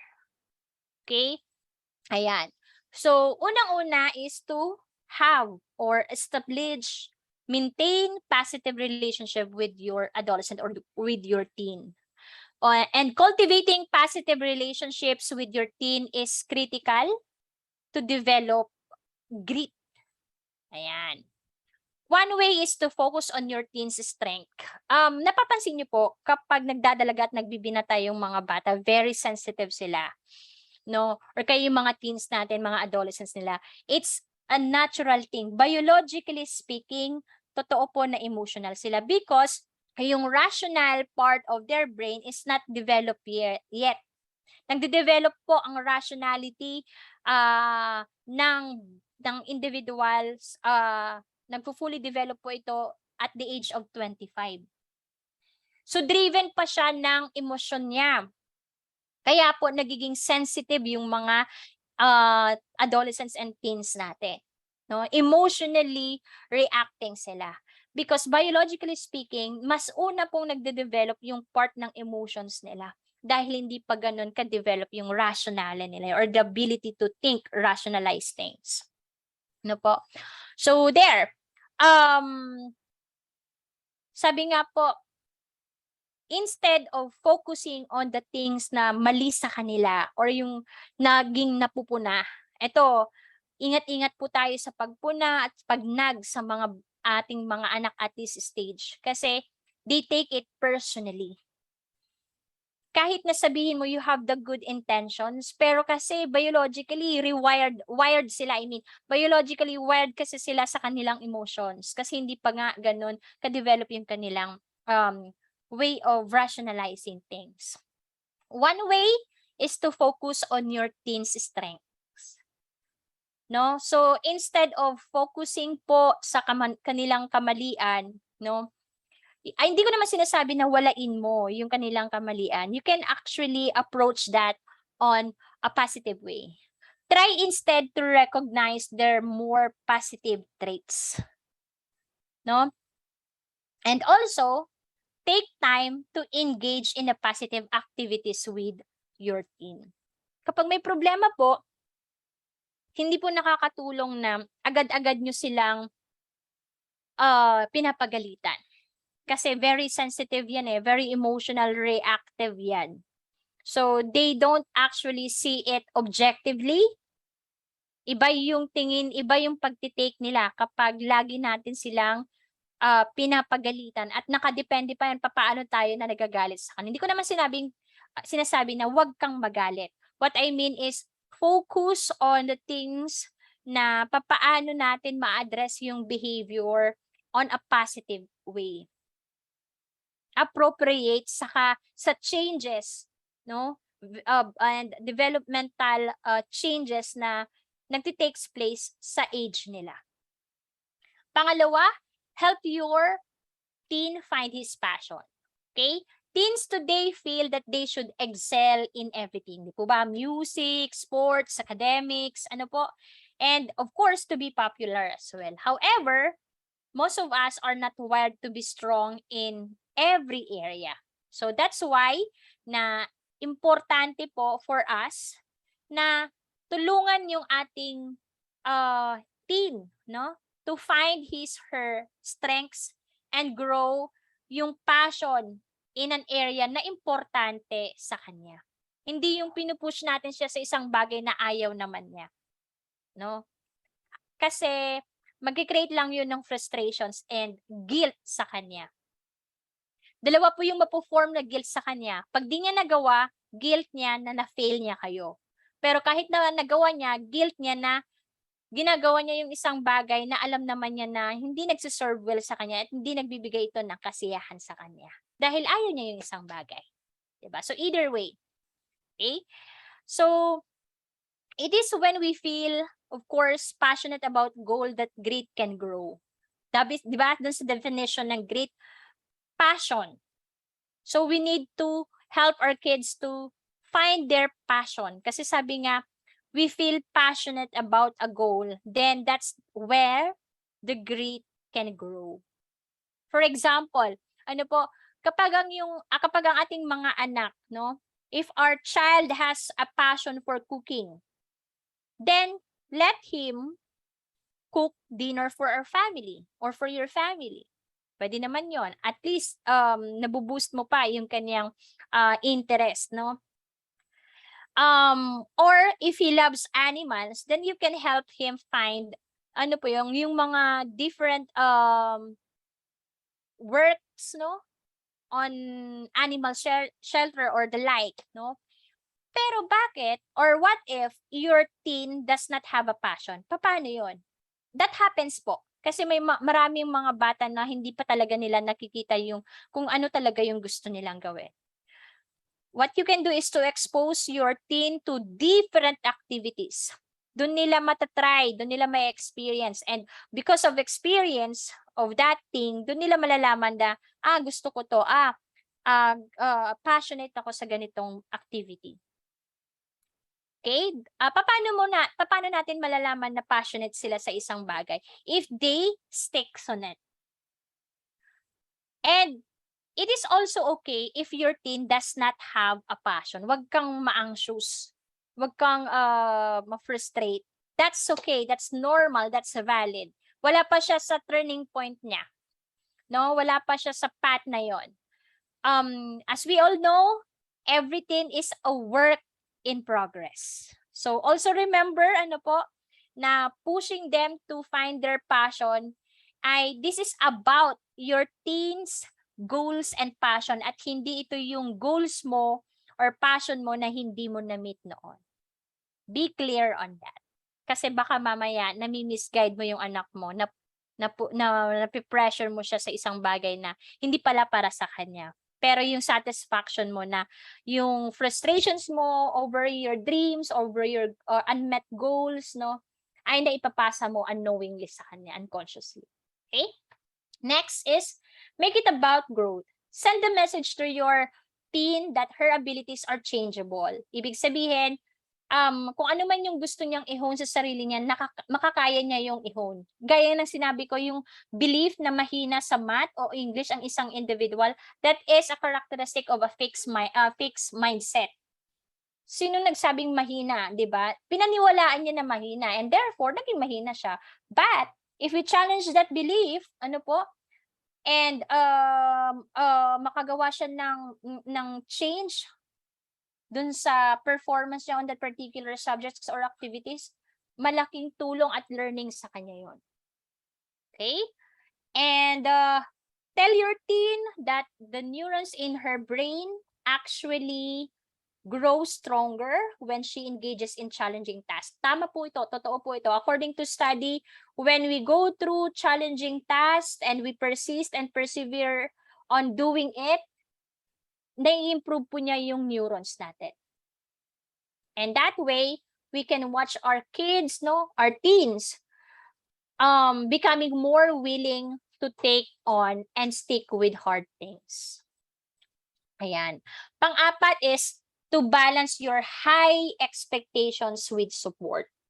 Huwag tayo yung puro expectation lang. Dapat naman, kung nag-expect ka sa anak mo, binibigyan mo ito ng tamang suporta. Hindi yung expect lang tayo ng expect. Nag-expect tayo ng high grades pero we don't actually give them time, no? Learning, give time, learn together. Inaasa na lang natin sa mga teachers or no, or kaya sa mga kapatid nila or kaya, di ba, kasi nung laging litanya natin, nung ako ang bata, ako lang yung nag-aaral eh. Wala akong ganito, ganyan. With all the advancement in technology nowadays, no?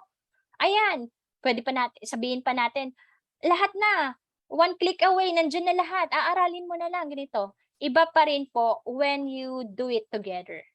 Sabi nga, do not expect what you don't, do not expect something that you cannot give.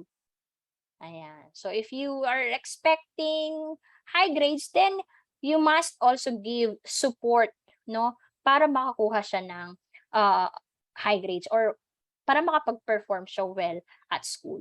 Okay? So let your teen know that you have high expectations. Be clear on your expectations. Be reasonable. Be objective on your expectations.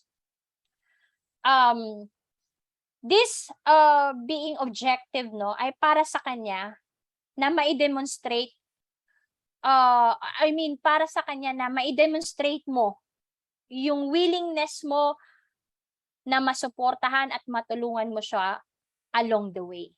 Okay? For example, if you want your teen to be grittier about their academics, let him know what your expectations are while also being his biggest supporter. Hindi yung absent ka sa mga bagay-bagay na dapat or mga sitwasyon na dapat nandun ka and then you are angry at him, no? Kapag ganito yung grades niya. Pero ang tanong, paano po yung involvement nyo? Ano yung involvement? Yung involvement na sinasabi ko ay hindi yung paggawa ng kanyang projects ha, na ikaw mismo ang gawa or yung kanyang activities. But paano mo siya sinuporta along the way? No? Number 4 ay 5 ay lead by example. Model gritty behavior by taking on challenges, being persistent, and bouncing back from failure. For example, be explicit about your own everyday struggles. Tell your teen about a problem you faced at work. Magkipagkwentuhan ka, no? With your teen. That also boost, no? And at the same time providing quality time, kahit supporting as well, and at the same time getting a support. Sa totoo lang, I am doing this on my kids, ano po, at na-amaze ako on how they support me emotionally with words coming. Magugulat ka na lang na, ay, teka lang, hindi mo inaasahan na manggagaling yung words na yun sa anak mo. You try po. Okay? And, yun nga. Or kaya yung time and na fail ka. Para maipakita mo na being a parent, no, ay nakaka-experience ka din ng failure. At as a parent also, you need to be honest that you have needs, that you have concerns and issues na kailangan mo din ng suporta ng iyong anak. Ayan. Then next, of course, understand the teenage brain. Ayan na yung sinasabi ko kanina. You know how it feels to be bombarded by information and stimuli. The ding of a text message, no? The lure of social media. Ano pa ba? Abundance of entertainment options, no? Sa ating mga teens, these distractions are even more intense because of how the teenage brain develops. Teens are more inclined to take risks because the part of the brain responsible, no, for self-control. Ito yung sinasabi ko, yung rational part is not fully developed. Kaya we find our teens impulsive, insensitive, very much sensitive, no? Gumagawa sila ng mga bagay very takers sila, no? At risk yung mga behaviors nila, madali silang madala sa kanilang emosyon. Ayan. And because of this, no, it makes for them harder to resist temptation. And by understanding the teenage brain, no, you will be in better position to support your teen. Alam mo kung paano ka mag-respond sa mga misbehavior niya o misconduct niya or yung mga poor choices and decision niya. Yan. 7, establish goals and habits. Help your teen establish goals that are specific and measurable. It is best to make gritty behavior a habit as opposed to using self-control or willpower. Because goal setting is such an important part of developing grit. Ayan. So, napakahalaga yung presence ng goal sa grit. Hindi po magiging grit yung isang tao kung wala siyang goal na gustong abutin. And because teens sometimes need help following through on their goals kasi easily distracted na sila, it would be great for you to collaborate with your teen, with your children or with your child na para yung belief niya about grit ay ma-put into action. Ayan. Kasi madali lang magbigay ng information eh. Ang mahalaga doon ay nagagamit ba to, naia-apply ba to ng ating mga anak. Then 8, cultivate gratitude. Being grateful helps develop a positive and optimistic mindset. Na po? When we say grateful, we don't actually dismiss yung presence ng difficulties or ng misfortune sa buhay natin. But actually, instead of focusing on the negative things or situations sa buhay natin, we tend to focus on the things that we are grateful for or we are thankful for.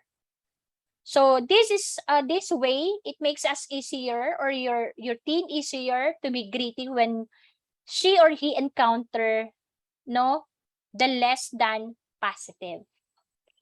An easy way to encourage gratitude is to ask your teen at breakfast or dinner time or any meal time, ano yung mga bagay na kinasaya niya or he or she feels grateful for. And also, you need to share yung mga bagay na ikaw ay yung mga bagay na pinapasalamat mo or you are feel grateful for. And best example, be a model of being grateful to your teen. Okay? Ayan. And then, be a buffer for stress, but let your teen skin hurt miss. Anong ibig sabihin nito? It is a natural for us to want to protect our children so that they never have to face the sting of failure or disappointment. However, never experiencing or dealing with the consequence of failure can make it more challenging when it does occur. Mas mahihirapan sila kapag nandun na sila. Instead, support your teen during stressful times, but give her a chance to fail. Especially during these years when she has a safety net. Soon enough, she will be living independently. And wouldn't it be best na natutunan niya yung pagiging self-resilient niya or pagiging self-reliant niya, pagiging grit-trier niya, kahit na nasa inyo pa siya, nasa poder mo pa siya. Yan. Kesa naman yung if you want your kids to learn the hard way, pwede din naman po yun. Kaso nga lang, baka mamaya hindi ganun ka-develop yung grittier niya, madali lang siyang sumuko. Or yung grit niya, madali lang siya sumuko. And lastly, of course, find purpose of community. Find purpose and community. Help your teen find purpose for his gritty behavior by showing how it can benefit others. When we say purpose, this is not only for ourselves, but for others as well. See if he can find a way to use his strengths, no? Yung passions niya, yung personal skills, and talents niya to address problems in the world. Ipa-realize niyo sa kanya na yung kanyang kakayahan ay significant sa mundo na pwedeng makasolve sa mga issue na kinakaharap ng ibang tao or ng sitwasyon. Help your teen establish a community and or culture of grit. When teen surround herself or himself with people who are interested in helping others, the passion they see can rub off, no, and inspire them as well. So kaya during this age or this stage, ano po, siguro it would be better if you have the means, no, and ways na maisama sila sa mga charity works or volunteer works, pwede po 'yan. Okay? Ayan. So, let's go on the form harmful parenting style. Tingnan natin, no, ano yung mga harmful parenting style na to. Okay? Itong 4, no, na parenting style na harmful sa ating mga anak. We have the helicopter parent. Are you aware of this helicopter parent? Okay? So, itong mga helicopter parent, they are the parents, ano po, who push, negotiate, intimidate, and even manipulate others to ensure that doors open for their children. And that no negative incident affects their self-esteem or diminish their chances at being accepted. Helicopter parents are committed to helping their children make their grade, make their projects, no, yung sila mismo yung gumagawa. No, the helicopter parents create unfair environments and unrealistic scenarios that their kids, no, or child must recover from when they enter the real world as adults. Ayan, so nahihirapan na silang mag-adjust sa real world kasi nasanay na po sila. Anong problema ng helicopter parent? The problem is they don't allow their kids the privilege of learning to fail and persevere. Kasi gusto nila, sila na mismo yung gumawa para sa kanilang mga anak. Ayaw nilang ma-fail yung anak nila, no? Ma-fail. Okay. Ano naman ang issue ng parent na helicopter parent? No? It is very possible parents can be snowplows or helicopter parent because they possess a controlling spirit. They want that things around their child, no, go well, and they want it to be in control. No, they mean well for their kid, but they feel it is up to them to make sure life turns out well para sa kanilang mga anak. Pero hindi naman ho ganun ang realidad sa buhay. Okay? Next is the karaoke parent. Okay? Ano naman yung karaoke parent? These parents want to look and sound like their kids. Other term for karaoke parent are the body parent, no? Body cool parent. Yan. So they want to dress like their child, talk like their child, even be cool like their child. They hunger to be a buddy to their child and emulate this younger generation. They somehow hope na to stay cool so they can relate, no, to their children all through their young adult years. They don't like the thought of being out of style and they work to maintain an image. Sadly, may other side of the coin. These karaoke parents don't offer their kids the boundaries, no, and authority they desperately need. Parents must embrace who they are and give their children what they need, not necessarily what they want. Kids don't need us to be cool. Of course, they need us to be rail. Ito yung mga pa-cool parents na minsan ay nagiging complacent, nagiging yung idea na para ka namang hindi nagdalaga o nagbinata. Yes, it's true that you need to base it dun sa pinagdaanan mo din. Pero sana nalalaman mo yung boundaries, yung limitasyon na inaalaw mo yung kid mo, yung anak mo to experience the same. What is the problem of this kind of parenting?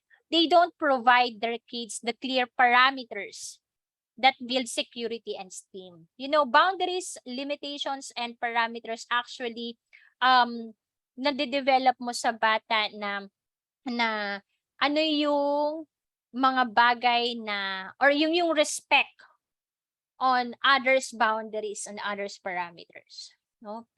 Ano yung tama, kailan nagiging mali ang tingin nilang tama. Okay? The issue, these adults will rationalize why they do what they do, but in the end, the only remedy is for them to embrace their own age and stage in life and relate to the students in appropriate manner. Pwede ka namang maging cool dad, no? Cool mom, in such a way na hindi mo nadidismiss yung boundaries, yung limitations mo for that. Okay? The other parent type is yung dry cleaner parent. Ano yung dry cleaner parent? Metaphorically speaking, ano po? We take our wrinkled or soiled clothes to the dry cleaners to have them cleaned and pressed by professionals. No, ito yung iniisip na natin na hindi ko siya kayang i-handle. No, so lalagay ko pupunta ko siya, or kaya ito yung belief natin na bahala si school mag-discipline sa anak ko. Kasi hindi ko dapat ginagawa ng school. So with that kind of thinking na kaya nga nag-aaral siya para magkaroon siya ng magandang attitude, ng behavior, ng personality. Okay? But then anong ginagawa mo as parent, no? Hindi mo nakikita na ikaw mismo, no, ay core, no, significant sa pag-develop ng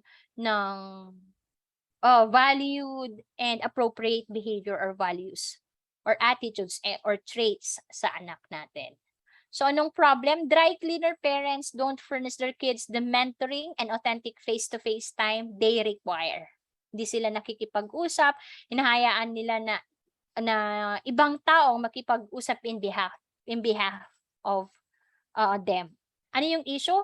For some of these parents, connecting with kids is just not their specialty. They may be dealing with an identity issue, or perhaps they don't feel adequate for the task. Hindi nila kayang harapin yung kanilang mga kids, no, or mga challenges ng kanilang mga kids. Okay?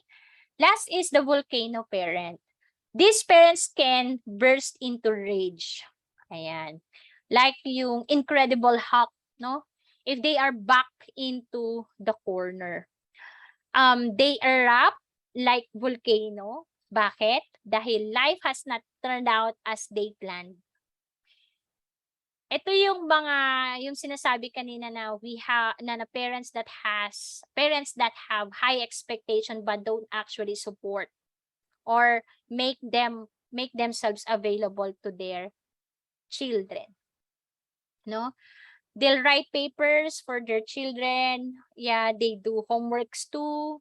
They apply for jobs or colleges, no?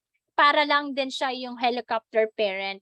Pero for a different reason. Ang reason naman nila is that they work for their kids, attempting na to live out their unlived life through their child.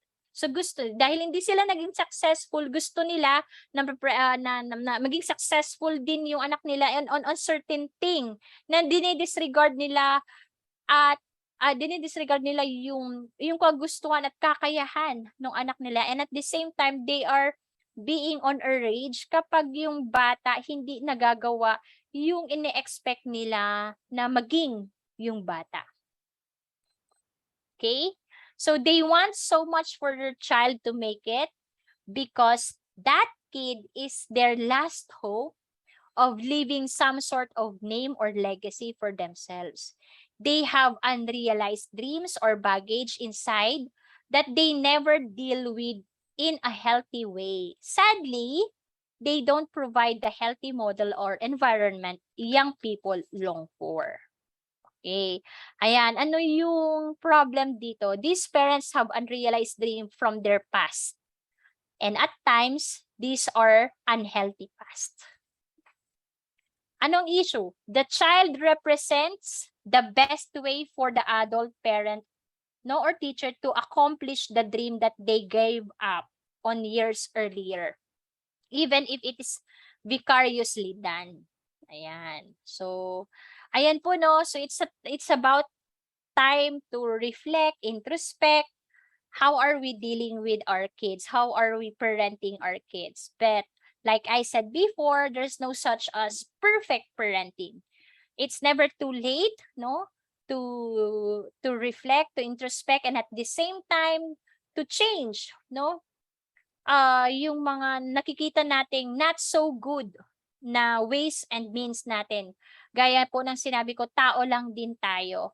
Let's not lose hope and feel so much guilt. Sabi ko let's not feel so much.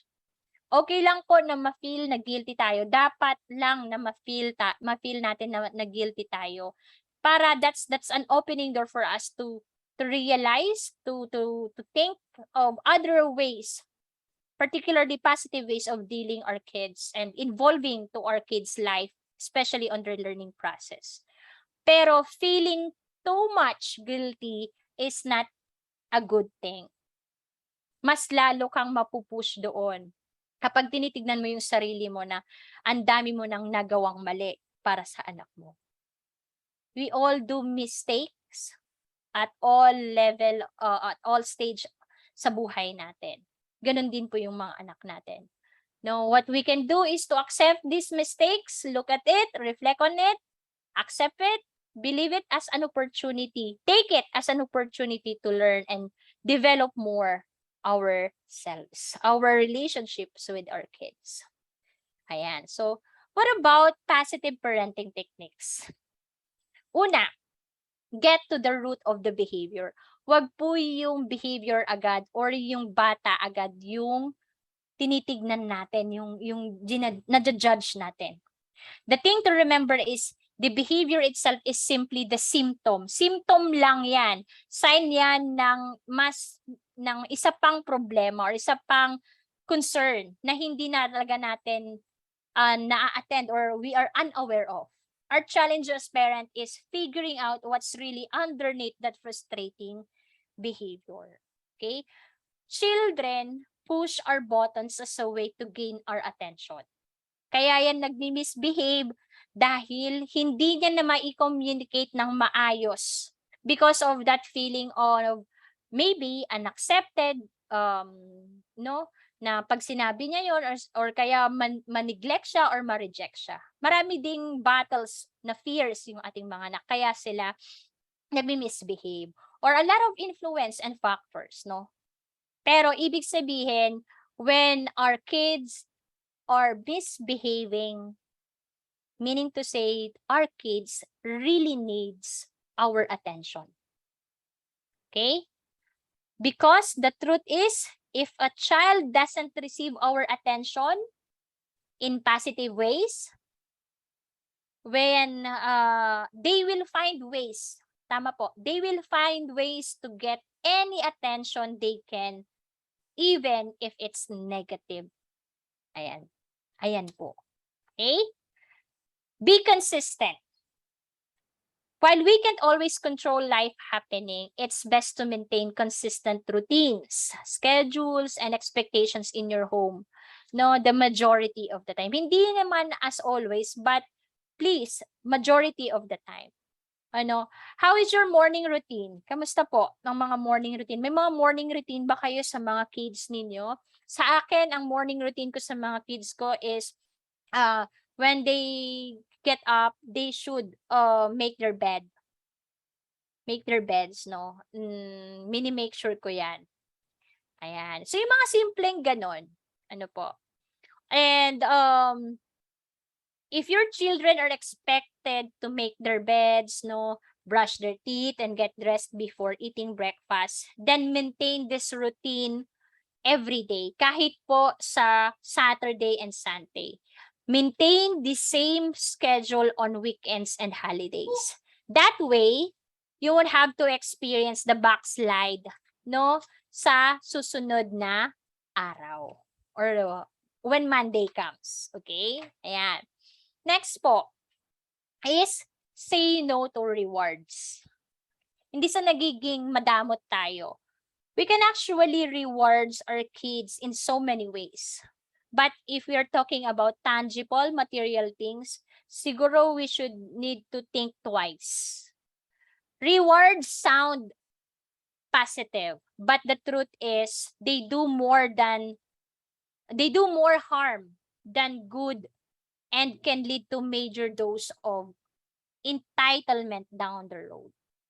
Katulad niya yan, kapag na-condition nyo yung isang bata or yung anak natin na every achievement niya may reward siya. Pag na-miss mo yun, mafe-feel niya na unrecognized yung achievement or yung success niya. That can cause a lot of internal conflicts sa kanya, self-doubt sa kanya. And it's indirectly conditioning our kids na nire-reward lang natin siya because of a good deed. And nabibigyan niya ng value yung sarili niya lang kapag nakakagawa lang siya ng accomplishment. Hindi na niya binavalue yung sarili niya in the midst of failure. Ayan. Okay? Ayan po. So when making discipline decisions for your kids, it's important to keep your long-term goals in mind. Rewards are ineffective because they only offer short-term gain. No? Ayan po. Further, marami pong pag-aaral na have shown that kids who are rewarded actually lose interest no, in the activity. Kaya hold your grounds, my dear parents. Children do not need rewards to behave appropriately. Gaya ng sinabi ko kanina. 4, focus on what you can control. Ayan. What actually you can control is yourself. Sa sarili mo po. So instead of overpowering your children or bribing or shaming them into making good decisions, I encourage parents to reframe their perception of the child. Instead of thinking of him as a misbehaving child, view him as a little person who simply hasn't been equipped with the right tools to behave appropriately in a given situation. Or, tignan mo siya na may pangangailangan at hindi niya alam paano i-relate or sabihin sa inyo, i-communicate sa inyo kung ano yung pangangailangan nyo na yun. Probably because of fear of rejection, fear of unacceptance, no? And the fact na hindi rin niya mismo alam sa sarili niya. By doing this, parents will be better prepared to handle their kids' misbehaviors. And then, 5, discipline. Don't punish. Okay? By teaching our children the appropriate ways to behave without using blame, shame, and pain forms of punishment, we equip and empower them, no, to be competent and capable young adults. Ayan. So, ayan po. Discipline means to train by instructions and exercise. Instruct natin and then we do it by example. And then we let them practice it. While punish means to inflict a penalty for an offense, fault, no, or failure, or to handle severely or roughly. Ayan. So, gusto ko lang po no ibahagi sa inyo yung isang magandang tula or poem about parenting by Khalil. Sorry for that typo, Khalil Gibran. And then I'll share my thoughts po about kung ano yung iminumungkahi o nire-relate or mensahe ng poem na to. Sabi dito, your children are not your children. They are the sons and daughters of life's longing for itself. They come through you, but not from you. And though they are with you, yet they belong not to you. You may give them your love, but not your thoughts, for they have their own thoughts. You may house their bodies, but not their souls, for their souls dwell in the house of tomorrow, which you cannot visit, not even in your dreams. You may strive to be like them, but seek not to make them like you. For life goes not backward, nor tarries with yesterday. You are the bows from which your children, as living arrows, are sent forth.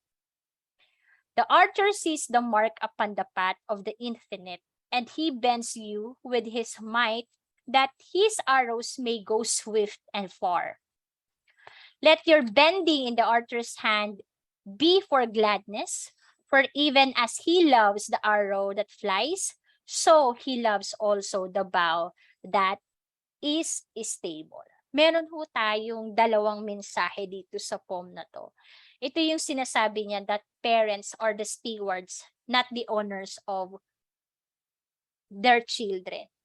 So as a parent, ano po, you may find it unacceptable or tough, but it's true. Yung author nito is trying to introduce us to the highest form of understanding by accepting the fact that our children belongs to the Almighty Creator of all things. We don't own our children, but as parents, we are tasked to commit and to take the responsibility of raising them in a way and instruction of the Supreme Being. So, Gibran, is clearly implying that parenthood is not a private property that parents can conduct any way they want, but rather as a trust from the Lord. Your children are on loan to you from God. Pinahiram yan sa atin ng Panginoon. And parenting is our special calling. Yan. Mission din po natin yan sa buhay natin.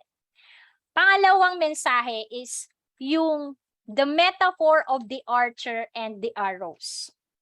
Ano po? The author used a simple metaphor of the archer and the arrow to give a clear picture of what he's trying to convey about the parent-child relationship. Children are like arrows fired into the air from the archer's hand. So, tayo yung archer's hand, yung arrow, yun yung mga anak natin. Our job as a parent, therefore, is not to keep our children dependent upon us all the time, but to raise them in the way they were purposed to become. We are raising children to live, not to stay with us forever. Our children, as they journey through life, will go places na will never go. They will also be doing things that we'll never do. And like arrows in the hand of the warrior or the archer, our children will fly from our hands one day, hoping they'll hit the mark. But even if they missed, as parents, we may still find comfort in thinking and hoping that they were all serving a purpose. O, diba? Ang ganda nung mensahe po. Napaka-challenging yet rewarding po ang pagiging isang magulang. Okay? And with that, I would like to end this presentation with a community song prayer that all of us could hear or could listen to. Ayan po.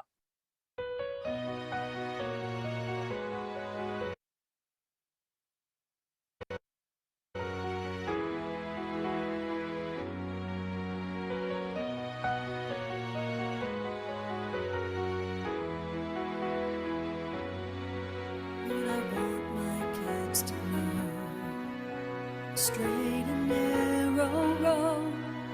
The world is waging war against their soul. This I know. Lord, I want my kids to win over the power of sin. I can't control the choices that they make. So this I pray, hold their hearts when I'm not there. Trials come to test their faith. Let them know the power of prayer. Hold their lives in your hands. When the world tries to push them down, provide the grace to stand. Hold them close when I can.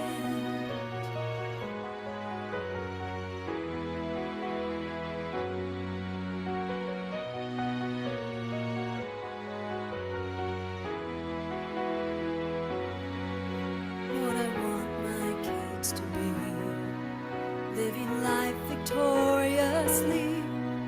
And I know that there's no win without a war. Yes, there's a war. Lord, I'm trying to let go all of my earthly control, so that heaven has the strongest voice today. So this I pray, hold their hearts when I'm not there.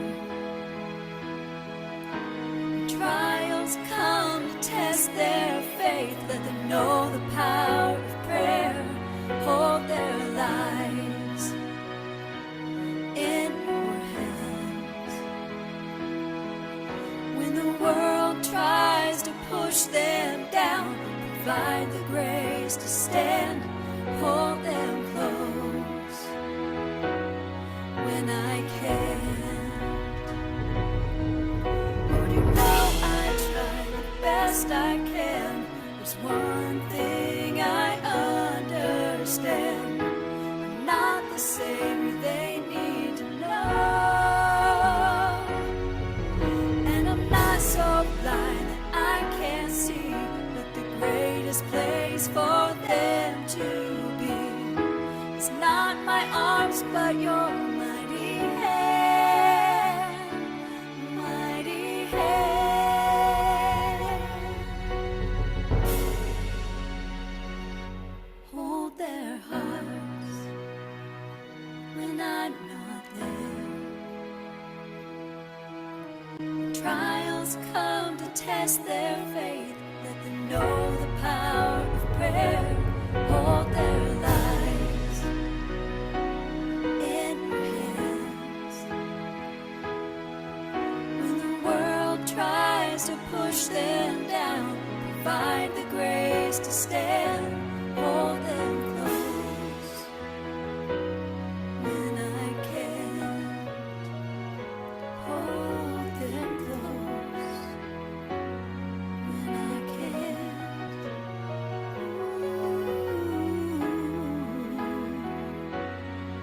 Hold them close.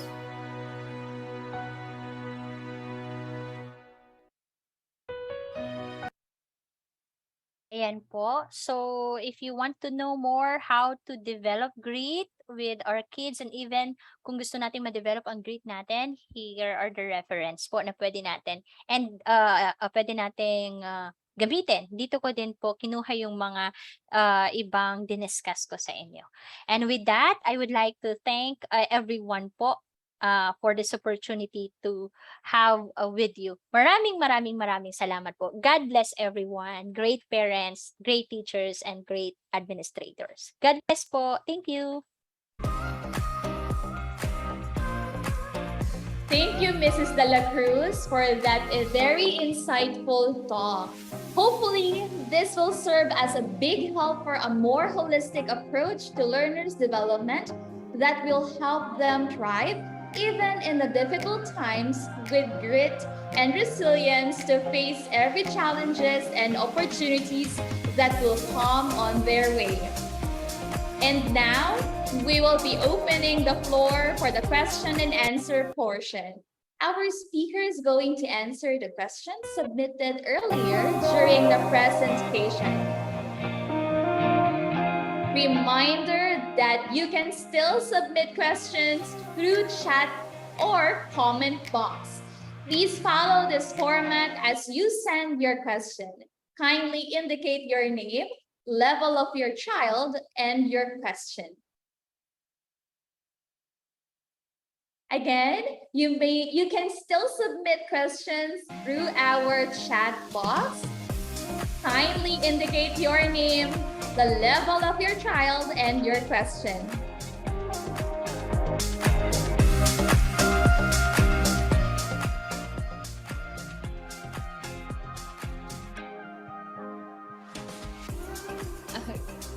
All right. It seems that we have a question from one of our parents, Miss Sheila Toquero. It says here that a while ago, ma'am, ang sabi niyo is hayaan ng mga bata gawin ang task and to study on their own to build confidence and self-resilience. And for the teens, kailangan tulungan sa pag-aaral. Should we teach them to be more independent kasi pa-adult na po sila? So that's the question po from Miss Sheila Toquero. Okay, thank you for that question, Ma'am Sheila. No, yes, siguro na misunderstood yung statement ko doon. No, both naman po, or in all developmental stages, dapat naman po talaga tulungan natin. Siguro yung context ng tulong. Okay, papaano ba natin tinutulungan yung mga anak natin? Okay? Yung sinabi ko po pagdating sa teens, yung tulong emotionally, morally, mentally, not on the point po na ang mga magulang ang gagawa ng kanilang mga gawaing or school requirements. Just the same with those students in elementary po. No, from there ay kailangan nating i-develop yung sense of independence nila. Ganon din naman po sa teen. Yun nga lang, ine-emphasize ko po sa teen na at that point, kailangan nila ng guidance. Ano po? Kailangan nila ng guidance dahil biologically wired sila na hindi ganun ka-rational sa mga bagay-bagay. Na they are impulsive of so many things. Doon po yung aspeto na tulong na sinasabi ko. Sa pag-aaral po, let me clarify, no, na yung tulong na sinasabi ko sa pag-aaral ay not to the point na yung magulang, ano po, na ang gagawa sa kanilang mga, or the parents do their school works, their school requirements. Hindi ho mawawala yung suporta, yung tulong sa mga bata. Just like what I said, that depends on the context of yung sinabi kong tulong. Yung punto ko po doon ay yung tulong na moral, tulong na suporta. Yan po, ma'am. Thank you po. All right. Thank you, Mrs. De La Cruz, for answering Miss Sheila's question. Do we still have any more questions from our dear parents? The floor is still open. My apologies. Ano po, ngayon ko lang po nakita yung mga messages. Hindi kasi ako makapag-open kanina. All right, no problem po, ma'am. It seems that we don't have any more questions. So thank you so much, everybody, for participating on our question and answer portion. We do hope that this webinar expands your insights and learning takeaways. To move forward, let us now recognize our resource speaker who has shown great effort and knowledge in giving her insightful talk for today. May I call on Mr. Rodney Mark B. Lictao, our Student Development Coordinator. Good afternoon, everyone. Thank you, Ms. Shannon. Thank you, Mrs. De La Cruz. So to award the Certificate of Appreciation, let me read the citation. This certificate is presented to Mrs. Russell Ann Alata De La Cruz for being our resource speaker during the Parenting Webinar 2022 with the theme Parent Involvement in the Building Fortitude and Grit among Markian Learners for the school year 2022-2023, given this fourth day of November 2022. Signed by truly yours, Student Development Coordinator Mr. Rodney Margitao, and our Principal, Mrs. Melanie E. Calictan. Thank you very much, ma'am. Po, sir. Salamat po. Thank you very much, Mr. Lictao. Again, thank you very much, Mrs. Russell and De La Cruz. Truly, a parent's involvement is vital in developing a self-directed, responsible, and accountable learner that will be beneficial for their positive growth and development. Once again, we would like to extend our heartfelt appreciation to all the parents for attending this program. Thank you very much, and I hope that this has been a great and memorable experience for everyone. Just some reminders, the evaluation forms shall be distributed by your class advisors. Your feedback and insights will help us to plan future events such as this that will benefit the whole CSSM community. This has been your Master of Ceremony, Miss Mary Shannon Simbahoy.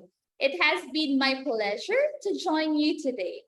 Keep safe and continue to live out the mission of St. Mark in our homes and to our community. God bless and keep safe, everyone.